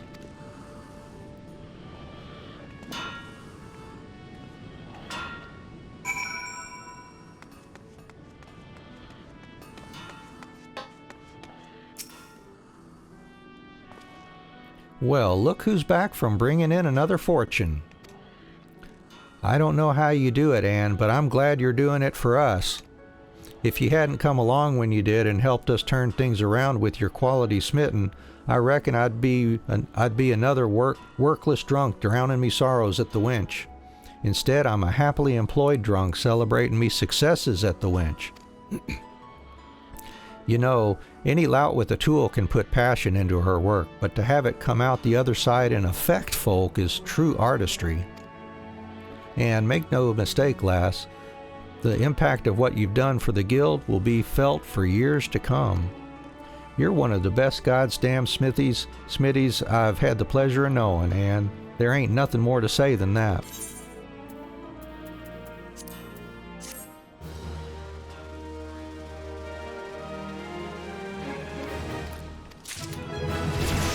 Alright, done with that one.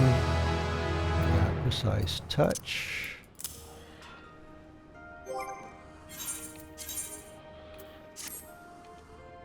Alright, and now armor.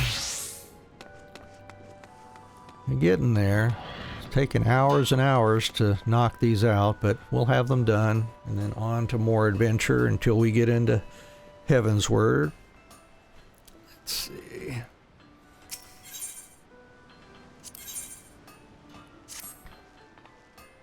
Blanster has notified me of the challenge for the second round of your contest. Defeat in the first round has humbled him not a whit, it seems. You may have gained an early lead, Anne, but keep your focus sharp. As I have said before, complacency can be your downfall, and a man like Blanster is at his most dangerous when his pride is on the line.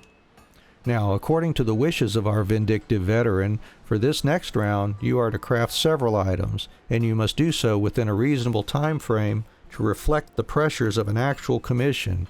He fails to mention what he considers to be reasonable, so I suggest you work with dispatch. The challenge requires you to forge a pair of mithril-plated caligae, excuse me, a reinforced mithril elmo, and a pair of mithril sollerets, all of the finest possible quality. Naturally, every one of these items requires an abundance of mithril ore. See how he deliberately chooses the same material as before? Such is Blanster's confidence in his ability, and his certitude that he cannot be beaten twice under similar conditions. This is your chance to unravel that obnoxious self-assurance and end this contest with a second-round victory.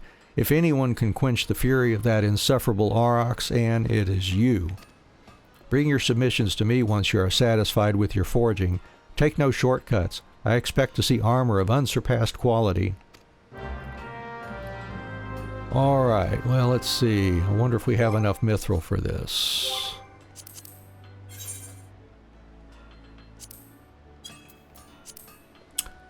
Let's see, caligae, reinforced elmo, and sollerets.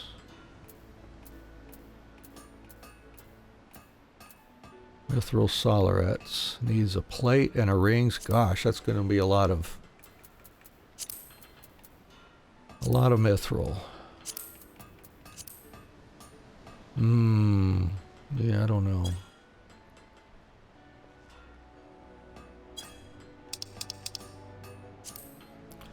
Alright, so we need one plate, 2 rings.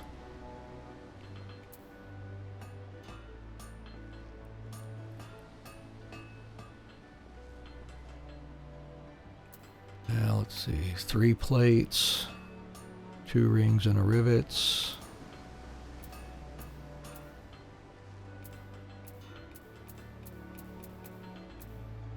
We gotta make a mithril elmo for that. Yeah, we're probably not going to have enough mithril for that. Well, let's get started. Let's make the mithril elmo first. See what's required there. Yeah, look at that. 2 plates and some rivets just for that. 2, 4, 5 mithril ingots just for that one.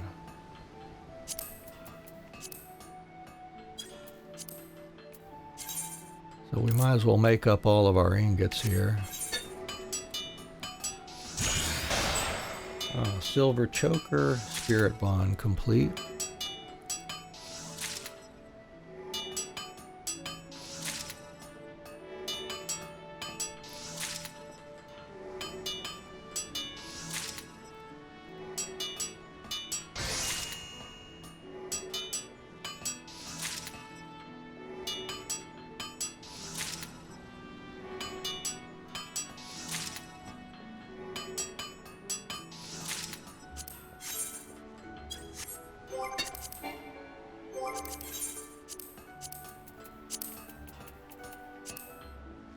So 2 mithril plates for that. It's a level 40. Let's make a couple of those high quality, I guess.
Mithril rivets also. Okay.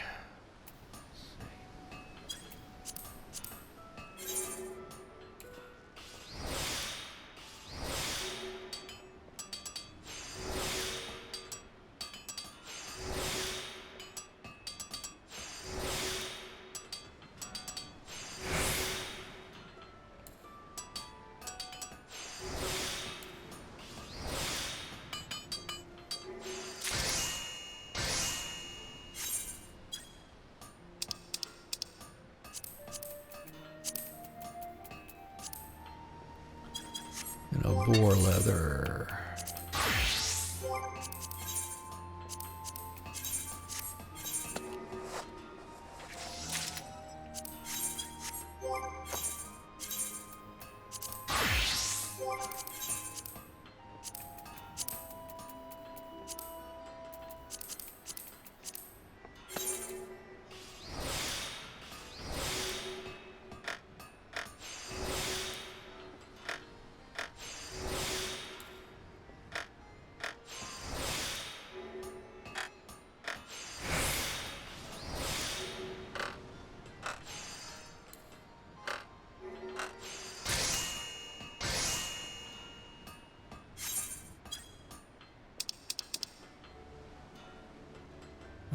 And then more mithril rivets for that one.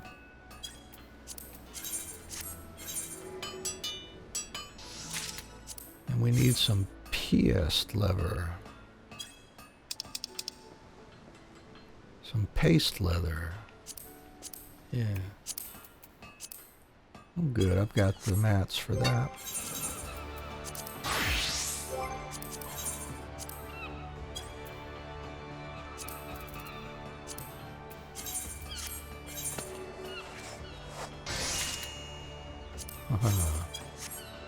That was lucky. High quality, that one. Alright, let's knock this one out now.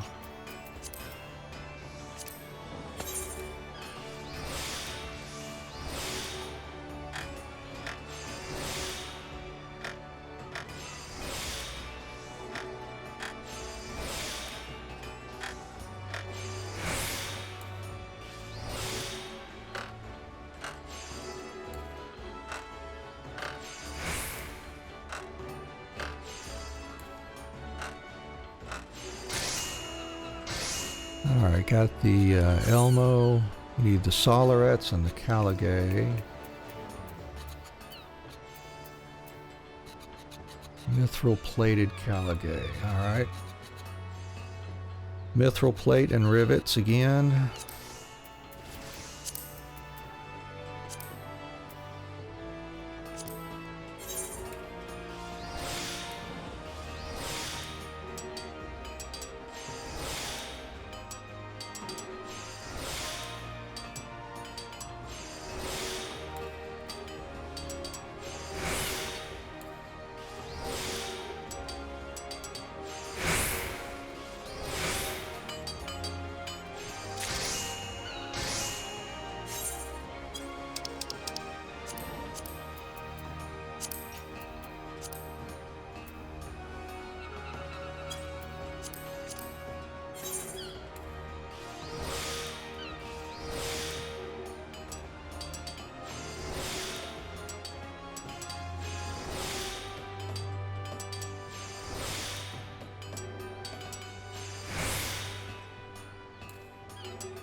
And let's see, a paste leather and a bronze ingot.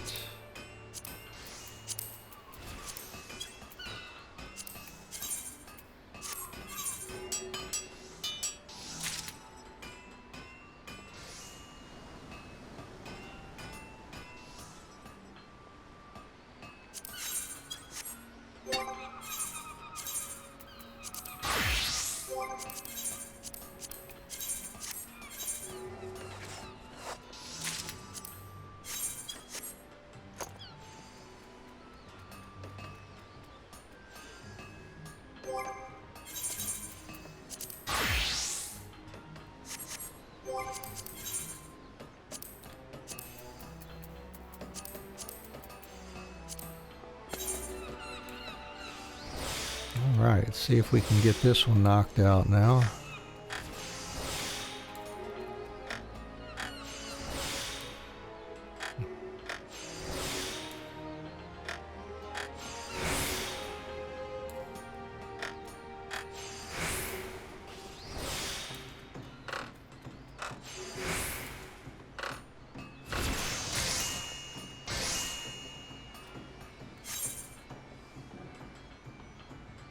And the mithril sollerets. 1 mithril plate and 2 rings. 2 rings, yeah, we're gonna need some more mithril. Alright, well, let's make the plate here.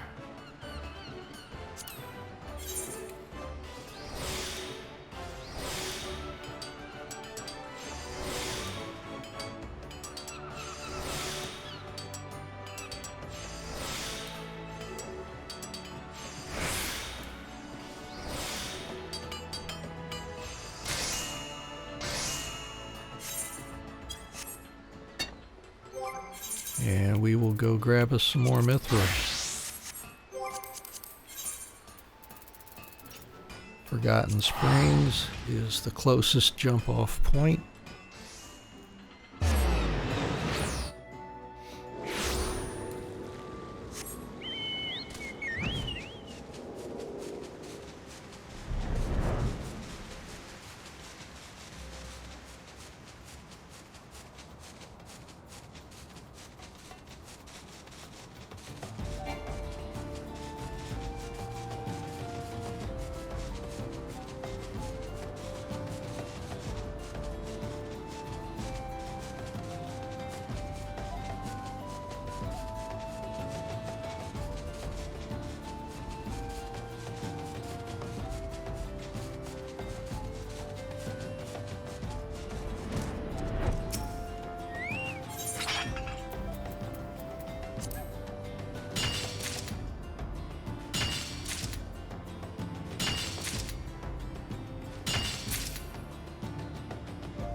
Yeah, I'm thinking maybe grab about 50 or so here.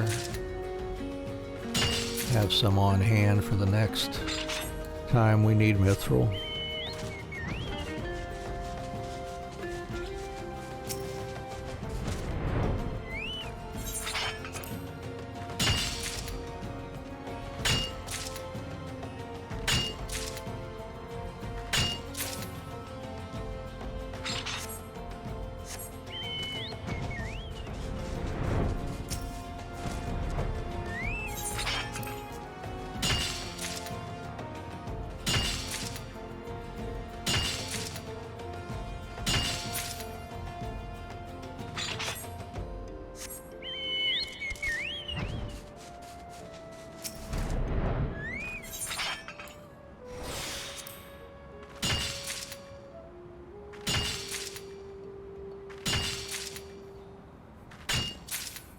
Here's a good chunk.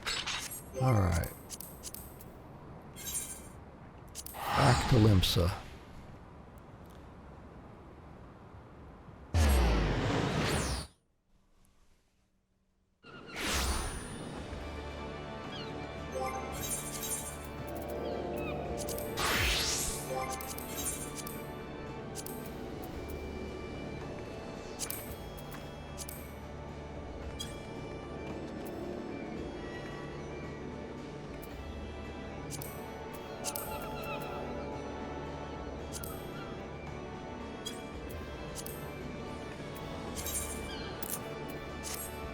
go ahead and make up those ingots too.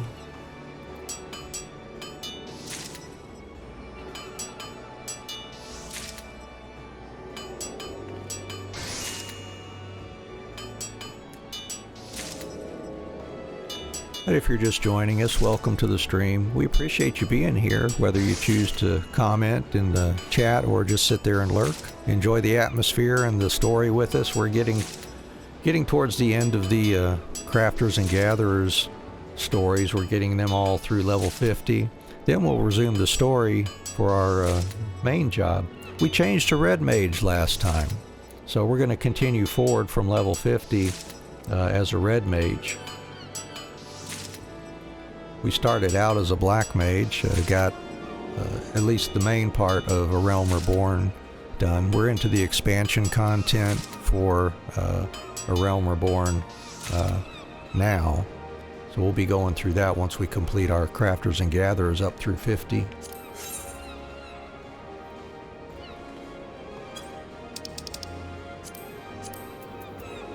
Okay, let's see if we can make some rings here.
Owled goat leather and a hippogriff sinew.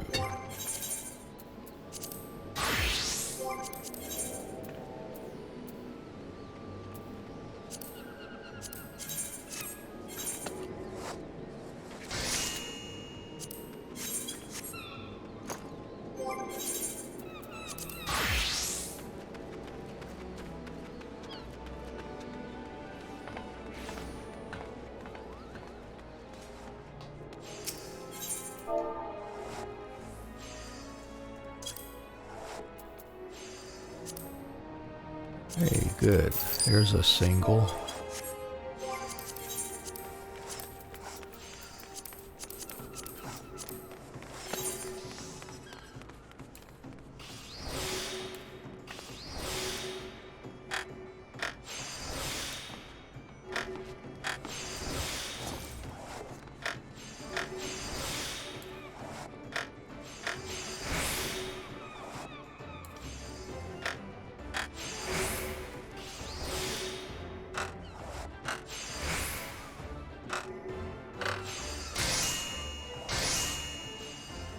Alright, Hananza, check these out for me and see if we can finish this one. And then get on to level 50 armor.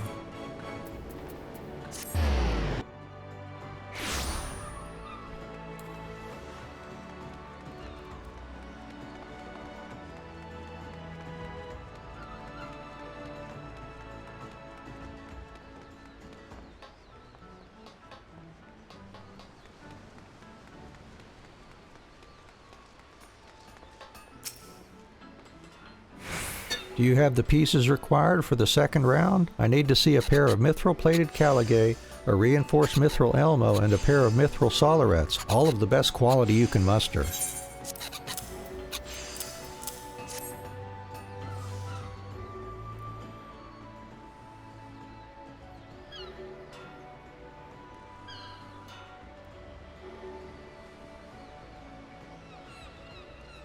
Well done, Anne. Your work is flawless. I would declare you the victor this very moment, except I need you to relinquish this armor to the guild. As for the why, it concerns a potentially dire loss of trust and reputation. Do you recall the time you aided one of our novices with an order of bronze hoplins? Well, I'm afraid young Swithin has failed to deliver once more. He has improved much in his craft, spurred on as he was by your example, but again the lad accepted a commission he could never hope to honor, and one does not break a promise made to the maelstrom. I could drop full responsibility for this failure onto Swithin's unreliable shoulders and cast him out of the guild, but what worth is a guild that does not to support its own members when they truly need it? Blanster is a harsh man, but not entirely without reason. If you explain the circumstances, he may grant you a few extra days to forge your submission anew. What say you, Anne? Will you yield your work to the guild? I guess so. Byra God's blessings upon you, Anne. Swithin, come over here and show some gratitude. I don't know how to repay you for saving my neck yet again. I'll never forgive myself if it cost you your victory over Blanster. But the compassion you and the Forge Master have shown me this day will not be squandered. This I promise you. I'll work twice as hard, 3 times even. We are in your debt. I'll arrange to have these pieces delivered to the Maelstrom quartermasters immediately. Meanwhile, you should hurry over to Blanster and explain the delay in your submission. Yeah, I don't think that's going to go over too well, but okay.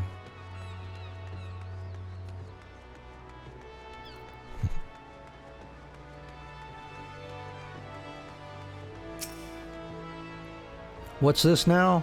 You let the guild have your armor to make up a missed order. Ha ha ha ha! What'd I tell ye? Those fumble-fingered parasites are holding you back at every turn. You was meant to honor the terms of our contest, no matter the circumstances. Now you've neither the gear you crafted to show for your effort, nor the time to forge a new submission. This round goes to me. I'd grant you this ain't the kind of victory a man looks for, but rules is rules, lass, and failure comes with consequence. So, I don't want to hear no excuses for the final round. You just bring your best work to the table, and we'll let the results stand for themselves. Yeah, I kind of figured that. Alright, let's on to the level 50 quest. And then we've just got Culinarian to take care of, as well as Fisher.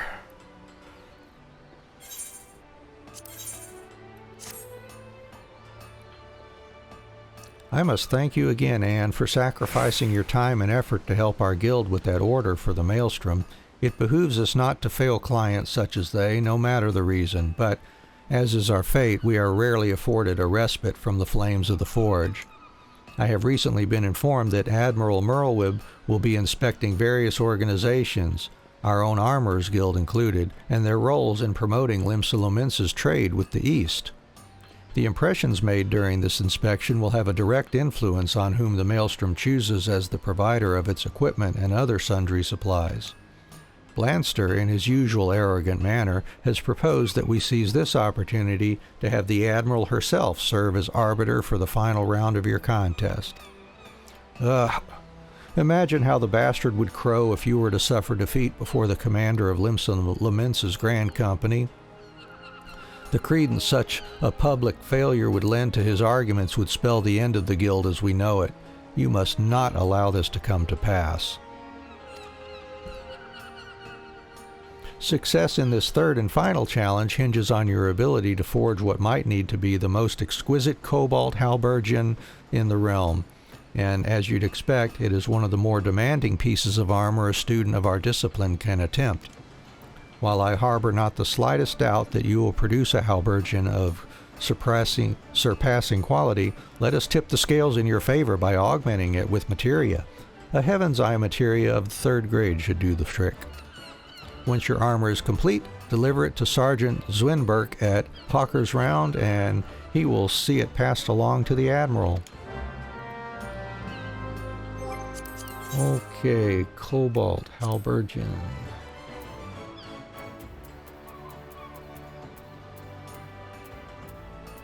There it is. So let's see, 3 cobalt rings.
And let's see, a mithril plate.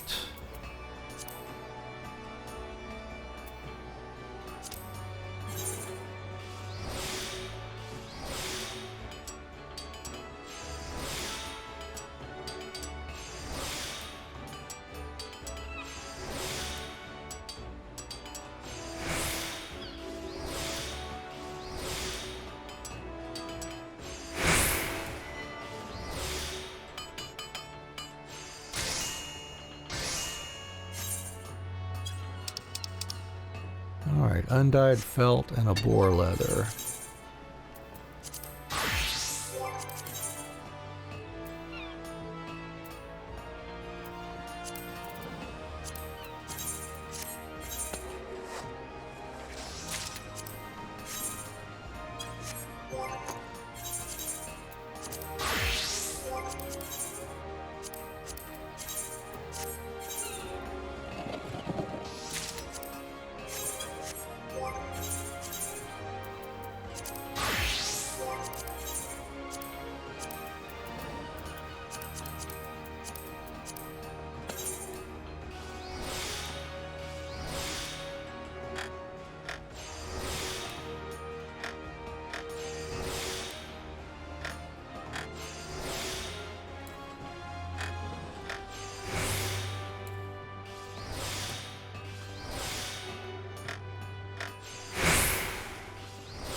And then just a Heaven's Eye Materia 3 for that.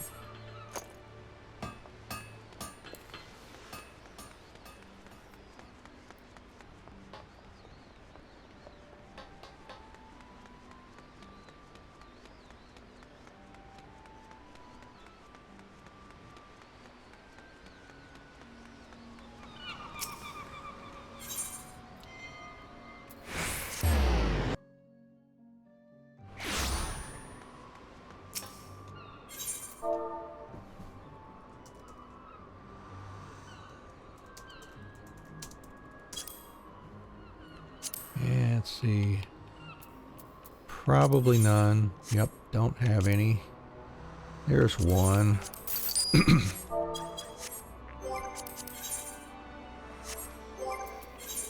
All Alright, let's attach that Heaven's Eye Materia 3. Make sure we get the right one there.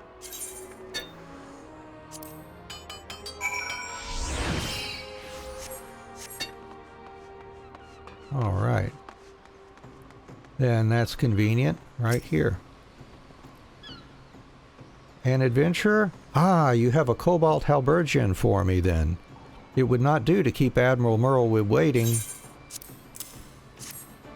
Consider your submission accepted. I think you'll enjoy the Admiral's methods of appraisal.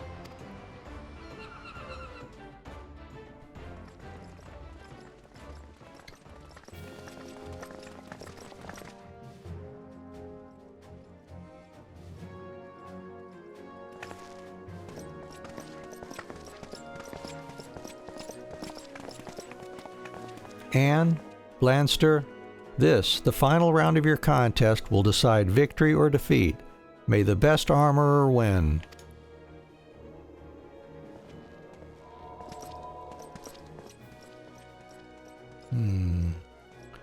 Mine's not sparkling. Admiral, who are these gentlemen? Where are the mannequins? I find little can be learned from insipidly lifeless models, so I've decided to take a different tack. My men here will wear your armor's submissions instead. I see. Do you intend them to take on varying poses for your inspection? In a manner of speaking, we wish to determine the quality of the armor, do we not? I prefer the direct approach.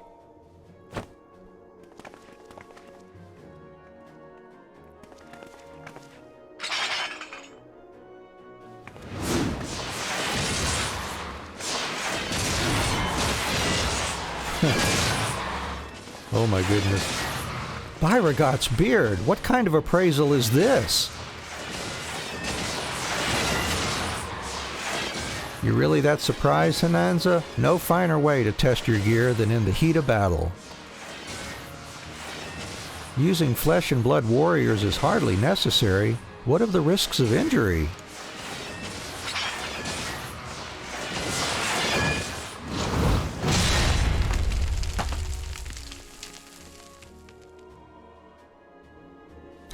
Me armor was built to withstand far worse than this. If those blokes get hurt by them oversized hatchets, then I ain't got no business being here. You agree on that score, don't you, Anne?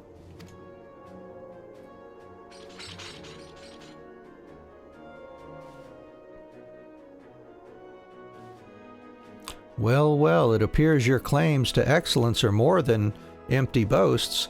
Let's raise the stakes, shall we?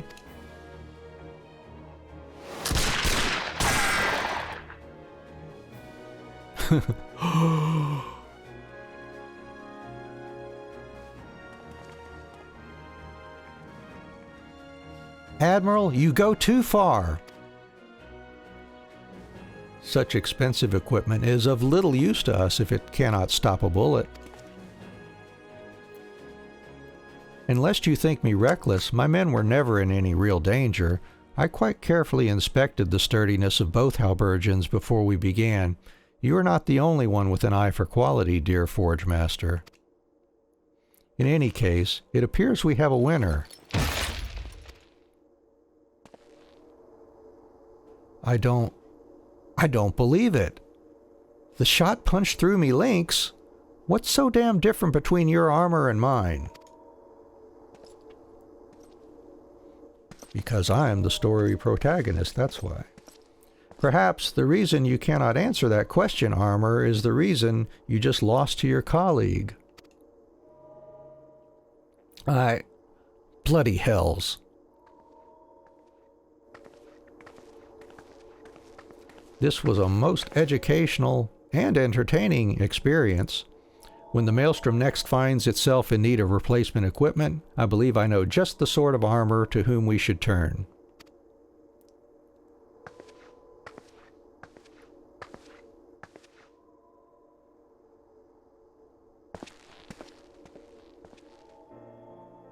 Congratulations, Anne. It was a close contest, but you've struck a telling blow here today nonetheless.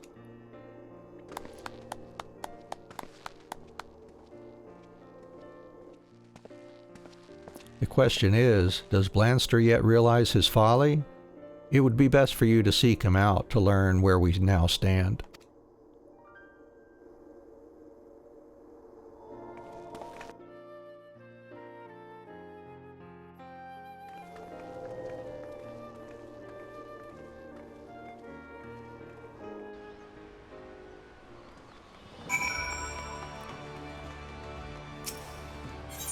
Well, that was certainly interesting.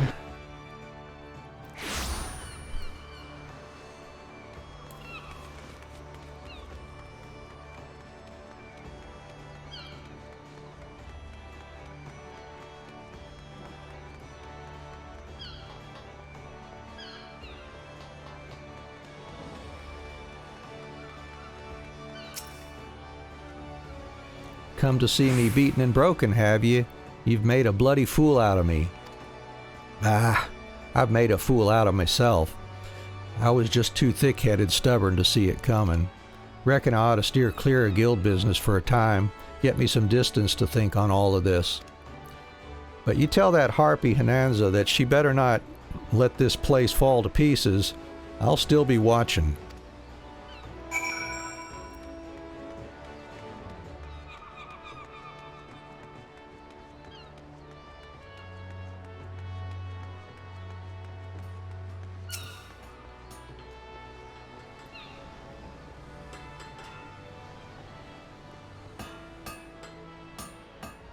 How very like Blanster to have the last word. At least now he seems to have grasped the idea that his way is not as absolute as he believed. After all, the greatest source of innovation is found in our connection with others. For instance, did you know that kobold was the original pronunciation of cobalt? It was through trade with those beastmen miners that we first encountered and subsequently refined the use of cobalt ore. Without such contact, it is unlikely that the armor you forged for the last round of your contest would even exist today. There is only so much an armorer can achieve on her own. It is mutual respect and a healthy dose of friendly rivalry that truly spurs the improvement of a craft. Blanster's gravest mistake was to see his rivals as enemies. By walling himself off from his peers, he denied himself the knowledge of techniques which you were grateful enough to receive. His defeat was inevitable. And it was your determination and skill that taught him the dangers of stagnation. You embody everything I stand for, Anne, and the guild is richer for your presence.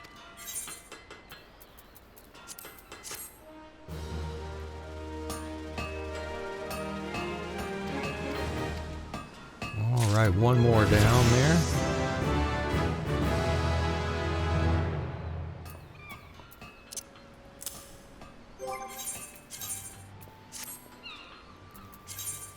All right, let's see what we got to do for culinarian now.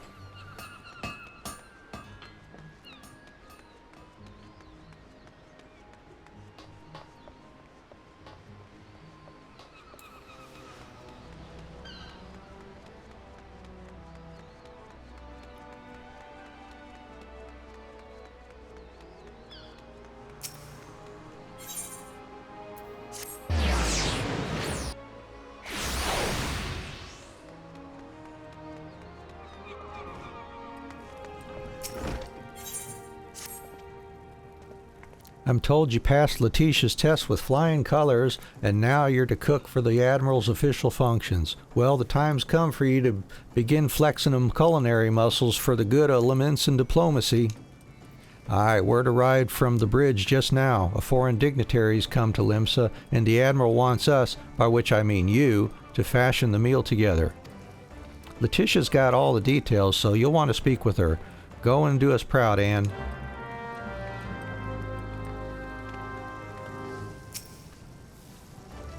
I have been waiting for you, Anne.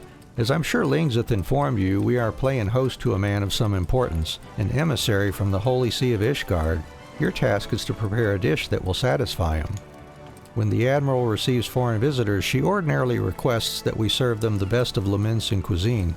This time, however, she wishes to treat her guest to a taste of home away from home, a gesture of goodwill. To this end, you are to prepare a serving of Zamail gratin. Zamail gratin. 'Tis a baked dish of F-tail and papatoes, creamy and warming, that is a mainstay in the cold climes of Ishgard. Suffice it to say that only the finest sample of the dish, made with only the finest ingredients, will do on this occasion.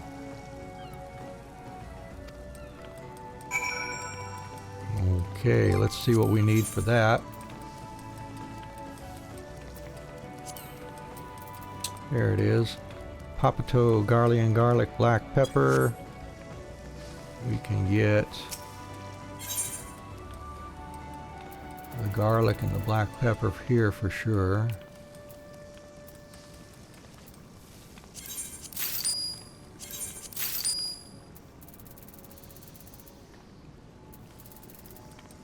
No papatos here, I think.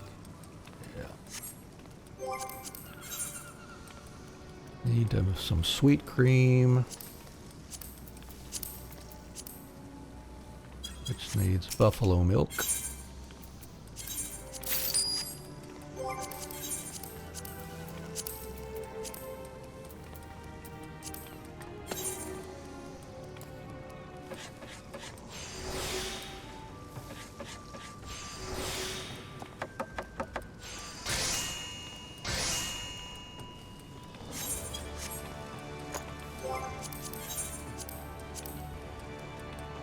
And we need an F-tail from the market board, it looks like.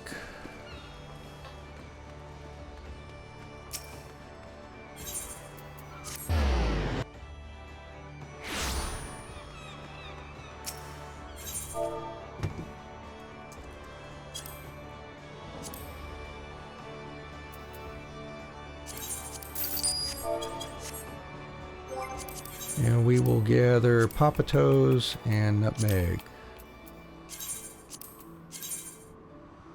Southeast of Dry Bone.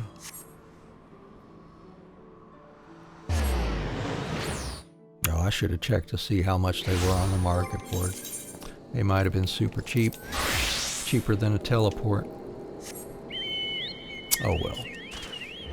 Southeast of Dry Bone.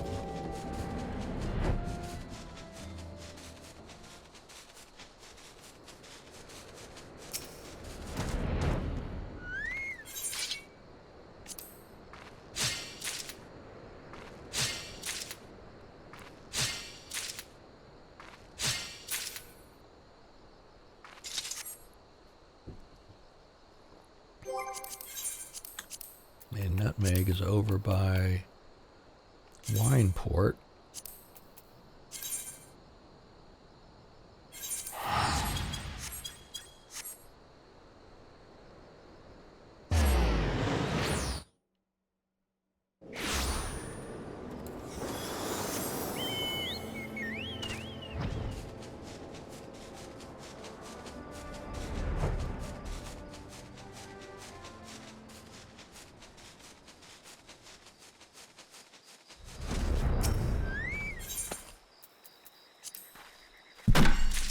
Sorry about that.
Is the Zamail gratin ready yet? Remember, only the finest sample of the dish will do for this occasion.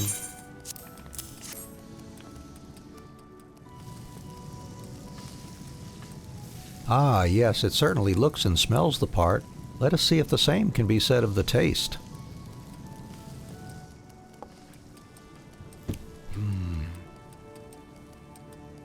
Oh my, simply exquisite. The crust is baked to golden perfection, and breaking it yields the creamy goodness beneath. F-tail tends to be lean and sinewy, but grinding it solves the problem. The Ishgardians have prepared the meat in this fashion since eras past, and I am pleased to see that you have done likewise. As for the papato slices, they are boiled enough to be cooked through, yet not so much as to render them bereft of texture. In summary, your Zamail gratin leaves naught to be desired. Lest you wonder, the dish takes its name from one of Ishgard's oldest and proudest families. House Zamail has long stood at the forefront of castle building. Legend has it the family created this dish in order to fill the bellies and warm the hearts of their workers, and I'm confident that your rendition will do the same for our esteemed guest.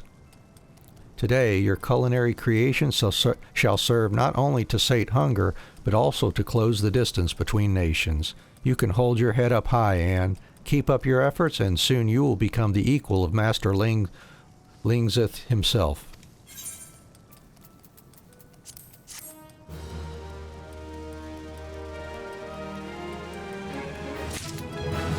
All right.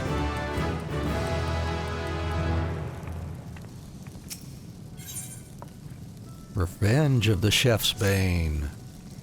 Thank the gods you're here, Anne. The Admiral's due to receive the Sultana of Ul'dah, and the Bismarck's been called on to handle the welcome and feast, but that ain't the half of it. The Sultana specifically requested that your cooking be served. It seems word of your talents reached her Grace's ears, and naught would do but she must sample your culinary creations. Now, that's all well and good, but there's a bleeding lot at stake here. Pleasing the Sultana would win you more acclaim than aught else ye could do, but if you was to bugger it up, well, I'd rather not dwell on it. Right now, all we know is she's keen to dine on Summit Tasty, but if you want to guarantee your royal client's satisfaction, you'll need to learn what she's hankering for. As always, you can count on the help of your guildmates. For starters, you'd do well to consult Dive and Dove. Woman's from Ul'dah, as you know, and might be as she can offer some insights into the Sultana's preferences. Off you go now, and good luck.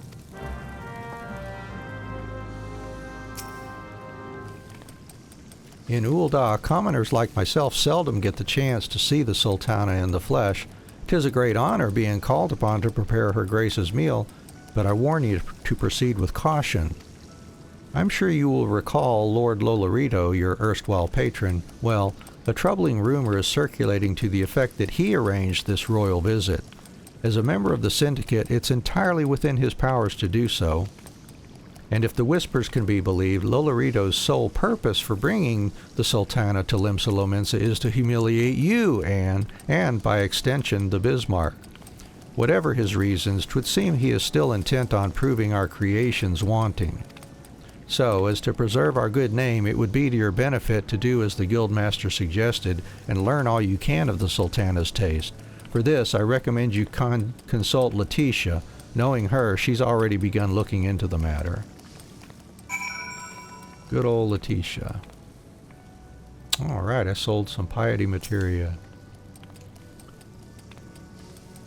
I have been expecting you, Anne. I may be more bookkeeper than chef, but I'm no less a member of the Bismarck. As such, I mean to do all in my power to see that you succeed in pleasing the Sultana.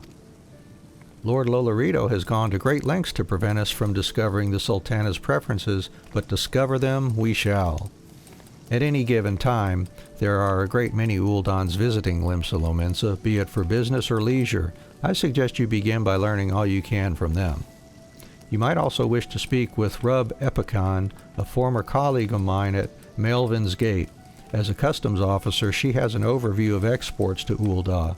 I realize that this may be a stretch, but we cannot have too many hints. Okay, well, gotta go talk to several folks here. You would know about the Sultana? Her Grace is possessed of a good heart, that much is plain, but if you ask my honest opinion, she is rather young to be ruling. Oh, her preference is at table. In that case, I know for a fact that she is partial to crowned pie. I once went to a patisserie to buy one, only to be informed that Her Grace had bought out the entire shop. Alright. And let's see, where's this next one? Oh, just right up the walk here.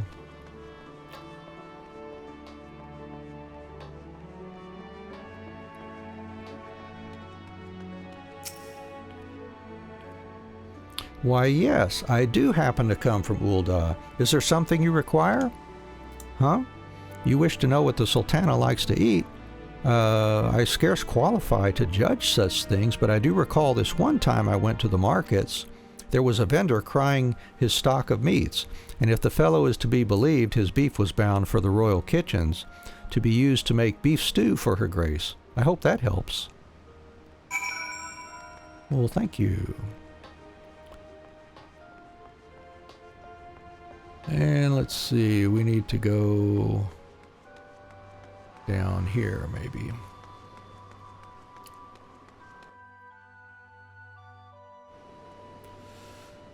All right, yeah, the next two are where?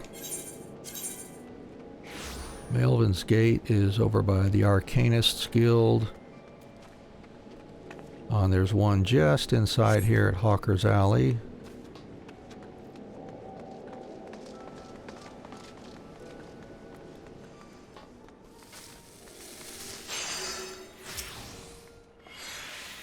What the Sultana likes to eat, you ask? I cannot claim first-hand knowledge, but some moons ago there was an article in the Mithril Eye. Her Grace was on a royal visit to Gridania where she reportedly fell in love with a local dish. Something called Trapper's Quiche, if memory serves.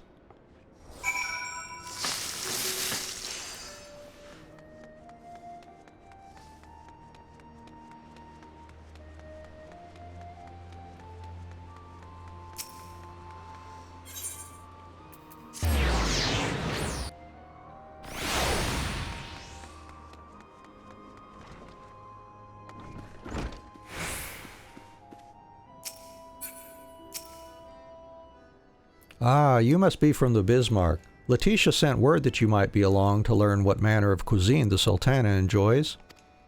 While I do not have plain answers for you, I can tell you that F-tails suddenly vanished from the Lomensin market right before Her Grace arrived.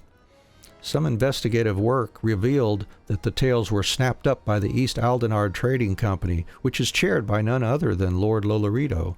Somehow I doubt that this is simple coincidence. After all, when one thinks of F-tail, one can't help but think of the eponymous dish F-steak. I would wager that Lord Lolorito seeks to prevent you from making it. All the more reason to prepare a plate, no?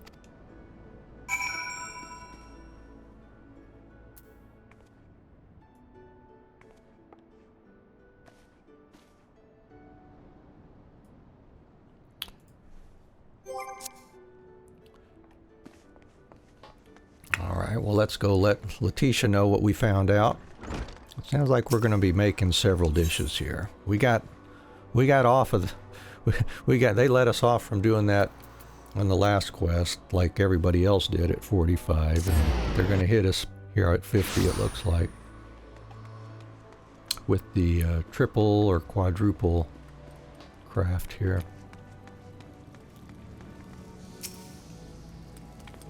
'Tis good to see you returned, Anne. Judging by your elated expression, I take it your investigation has borne fruit. 4 potential fruits, you say? An F-steak, a bowl of beef stew, a serving of Trapper's Quiche, and a crowned pie. Picking which one the Sultana has the greatest tundra for is a quandary. So, why not prepare all of them? Of course. This is to be a grand banquet, is it not? It would certainly not be taken amiss were you to present several dishes. With that settled, best you get to work. Needless to say, all the dishes must be prepared to the highest standard. Once they are ready, please deliver them to the banquet venue. Speak with Xanthale at Bulwark Hall and he will grant you admittance. This is the moment of truth, Anne. Go and do us proud. Alright. Let's see here. Crowned pie. We'll need us some almonds and a tiny crown, which we can get here.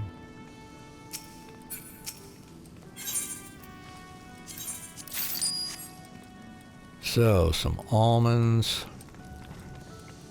Let's head over to the market board, see if anything reasonable there.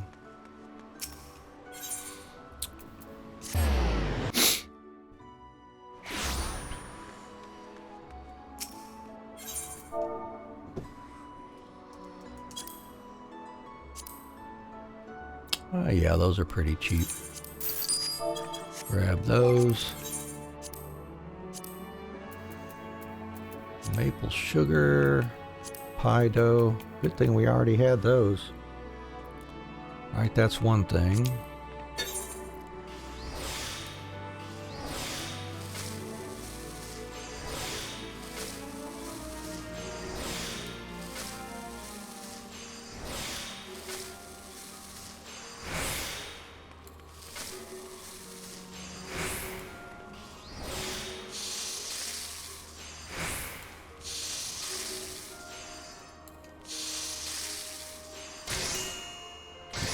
Ground pie. Anything else in this tier? F steak, right? Yeah. So more F tail. Cider vinegar. Oh, we need fairy apples and mineral water.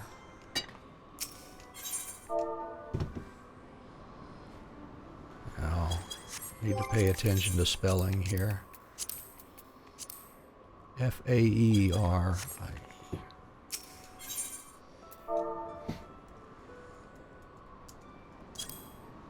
Oh, only one. I'm not going to pay for those. But I do need a F-tail. We've got the laurel already. That's good.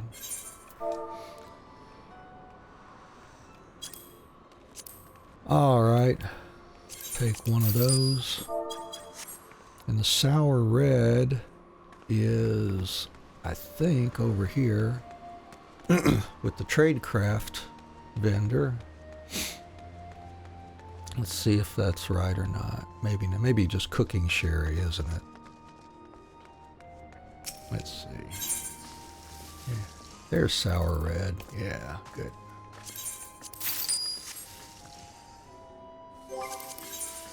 Alright, we can get black pepper and garlic back at the guild. And mineral water. So let's go grab us some fairy apples here. Or I wonder if, can we get those? Those are low level. Let's go check the guild real quick. Can't remember if I can get fairy apples from them. Maybe so.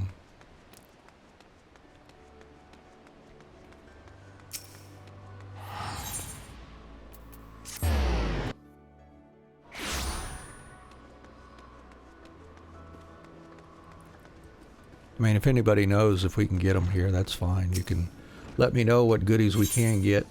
We need that mineral water. And we're looking for fairy apples.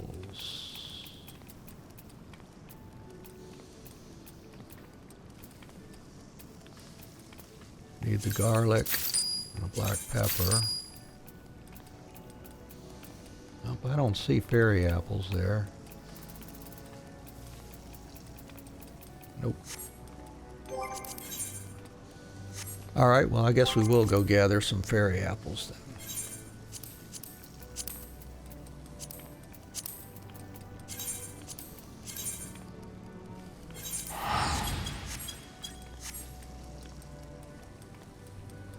Another good candidate to sell singles of on the market board, it looks like.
Alright, that's crown pie and F steak. We need beef stew and trapper's quiche. Well, there's the beef stew and the trapper's quiche just under that. So buffalo sirloin, some more black pepper, wild onions, more sour red,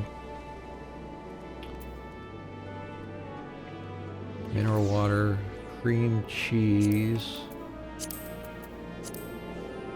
Need some night milk.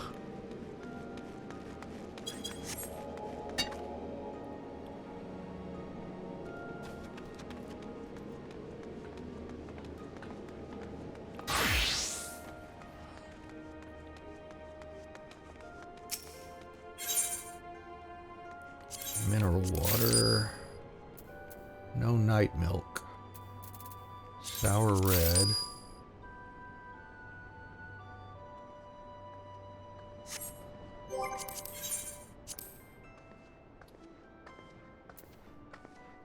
buffalo sirloin, let's grab that.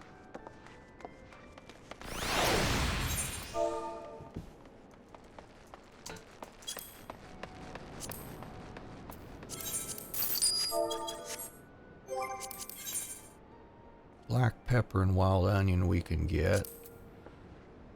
Another F-tail. Alright.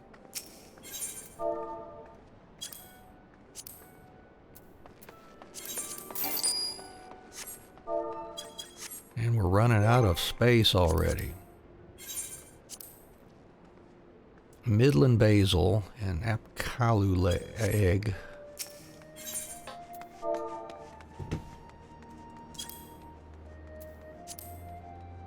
Good, can get one of those.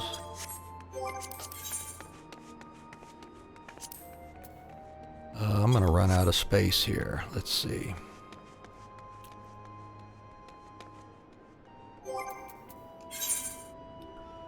Let's put that, put this materia in my chocobo saddlebag. And sell those gold pieces. Or whatever kind of pieces they are.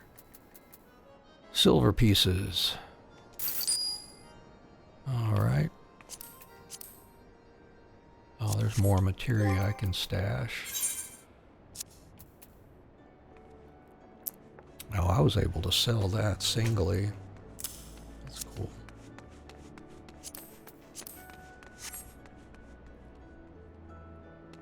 Alright, let's head over to the guild.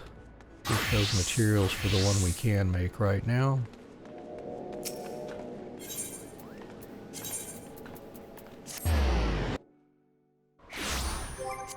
Which was black pepper and wild onion.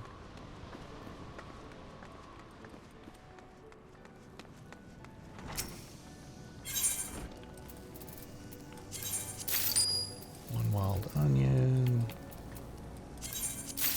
And black pepper. Alright, make some beef stew. Already got the flour.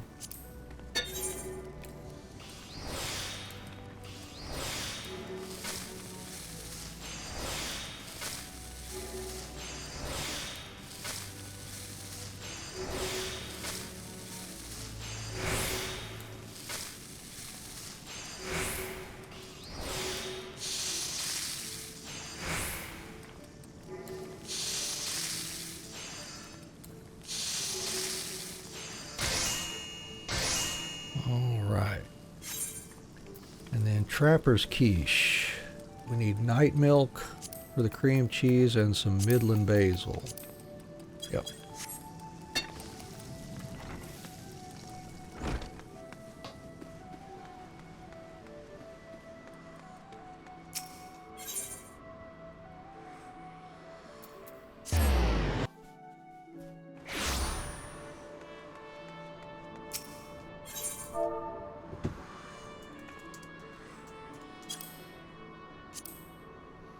Yeah, there's two right there.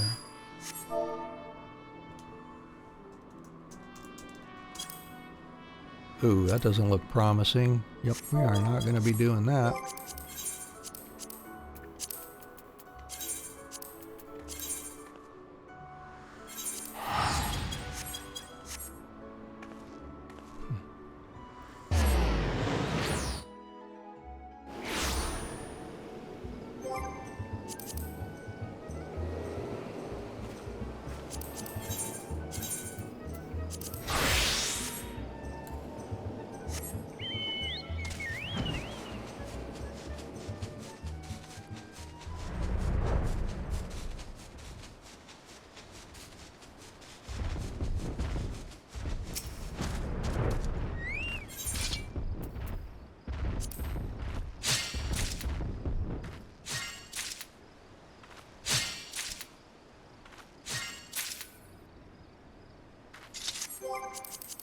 All right, well, let's go knock this one out now.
Alright, let's present these.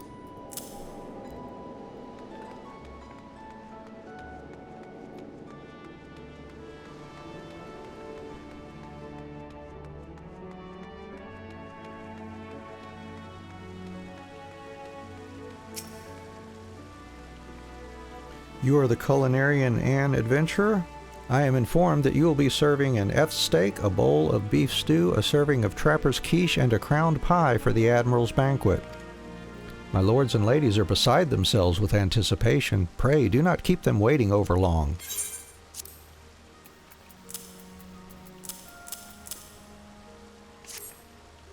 Ah, the dishes. Yes, everything appears to be in order. You may enter.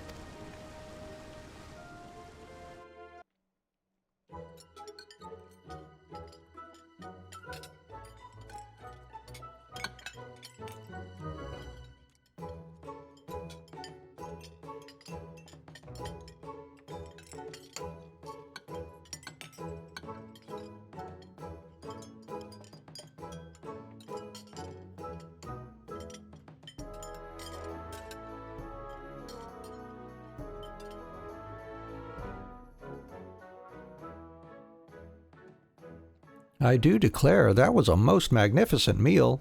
My sole lament is that I cannot eat another bite. Would that I had the girth of a gobu, or a gubu. It gladdens me to see your grace so well satisfied. Forsooth, never have I known such satisfaction at table. You did not exaggerate when you told me that a culinarian of surpassing skill was to be found in Limsa Lominsa.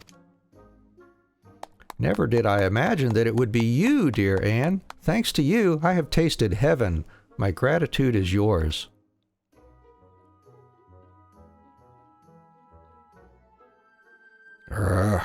How could she possibly have known every one of the Sultana's favorite dishes? Instead of being humiliated, she ends up winning her Grace's adulation. Bah!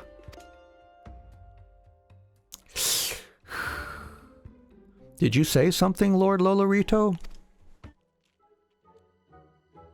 Nay, Your Grace, I was merely admiring the cuisine. As you say.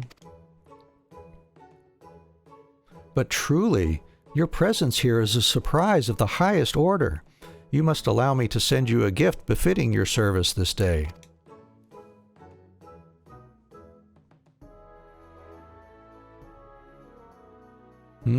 You were given to understand that I requested you by name. Forgive me, but there appears to be a misunderstanding. I had entrusted the arrangements wholly to Lord Lolorito.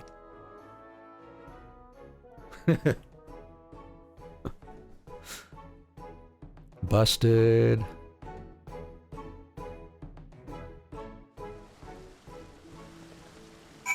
Alright, so speak with Lingzith.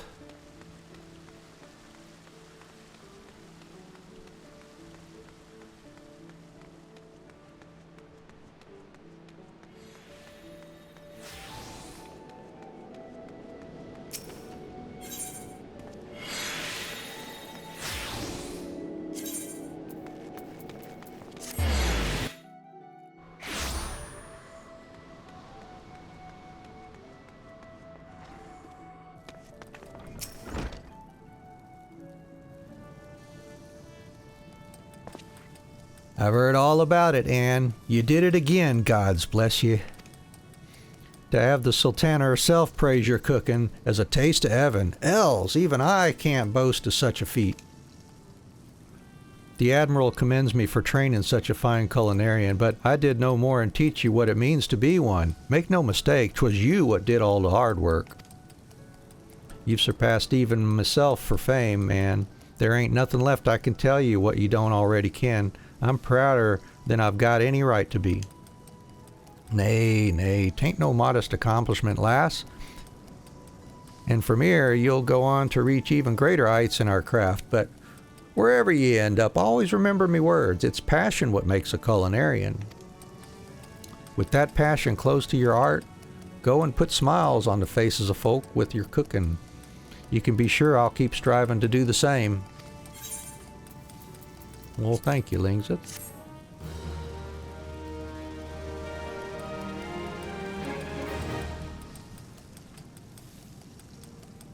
And that's all for culinarian for now.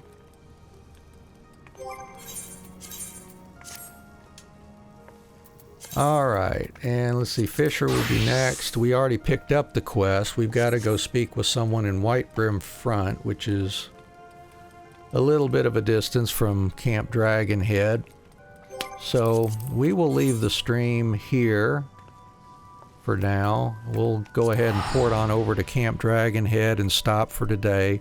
When we resume on Tuesday, 6:30 Eastern time in the morning, we'll try some fishing and get to a point where we can just leave that off and just kind of do it in between other stuff that we have to do, and get on with our adventure on Tuesday. Alright, so anyways, thank you for joining us today. We'll be leaving it here. And have a great rest of your day, afternoon, evening, wherever you are. And look forward to having you with us on Tuesday if you've got the free time. We sure would appreciate it. Bye-bye.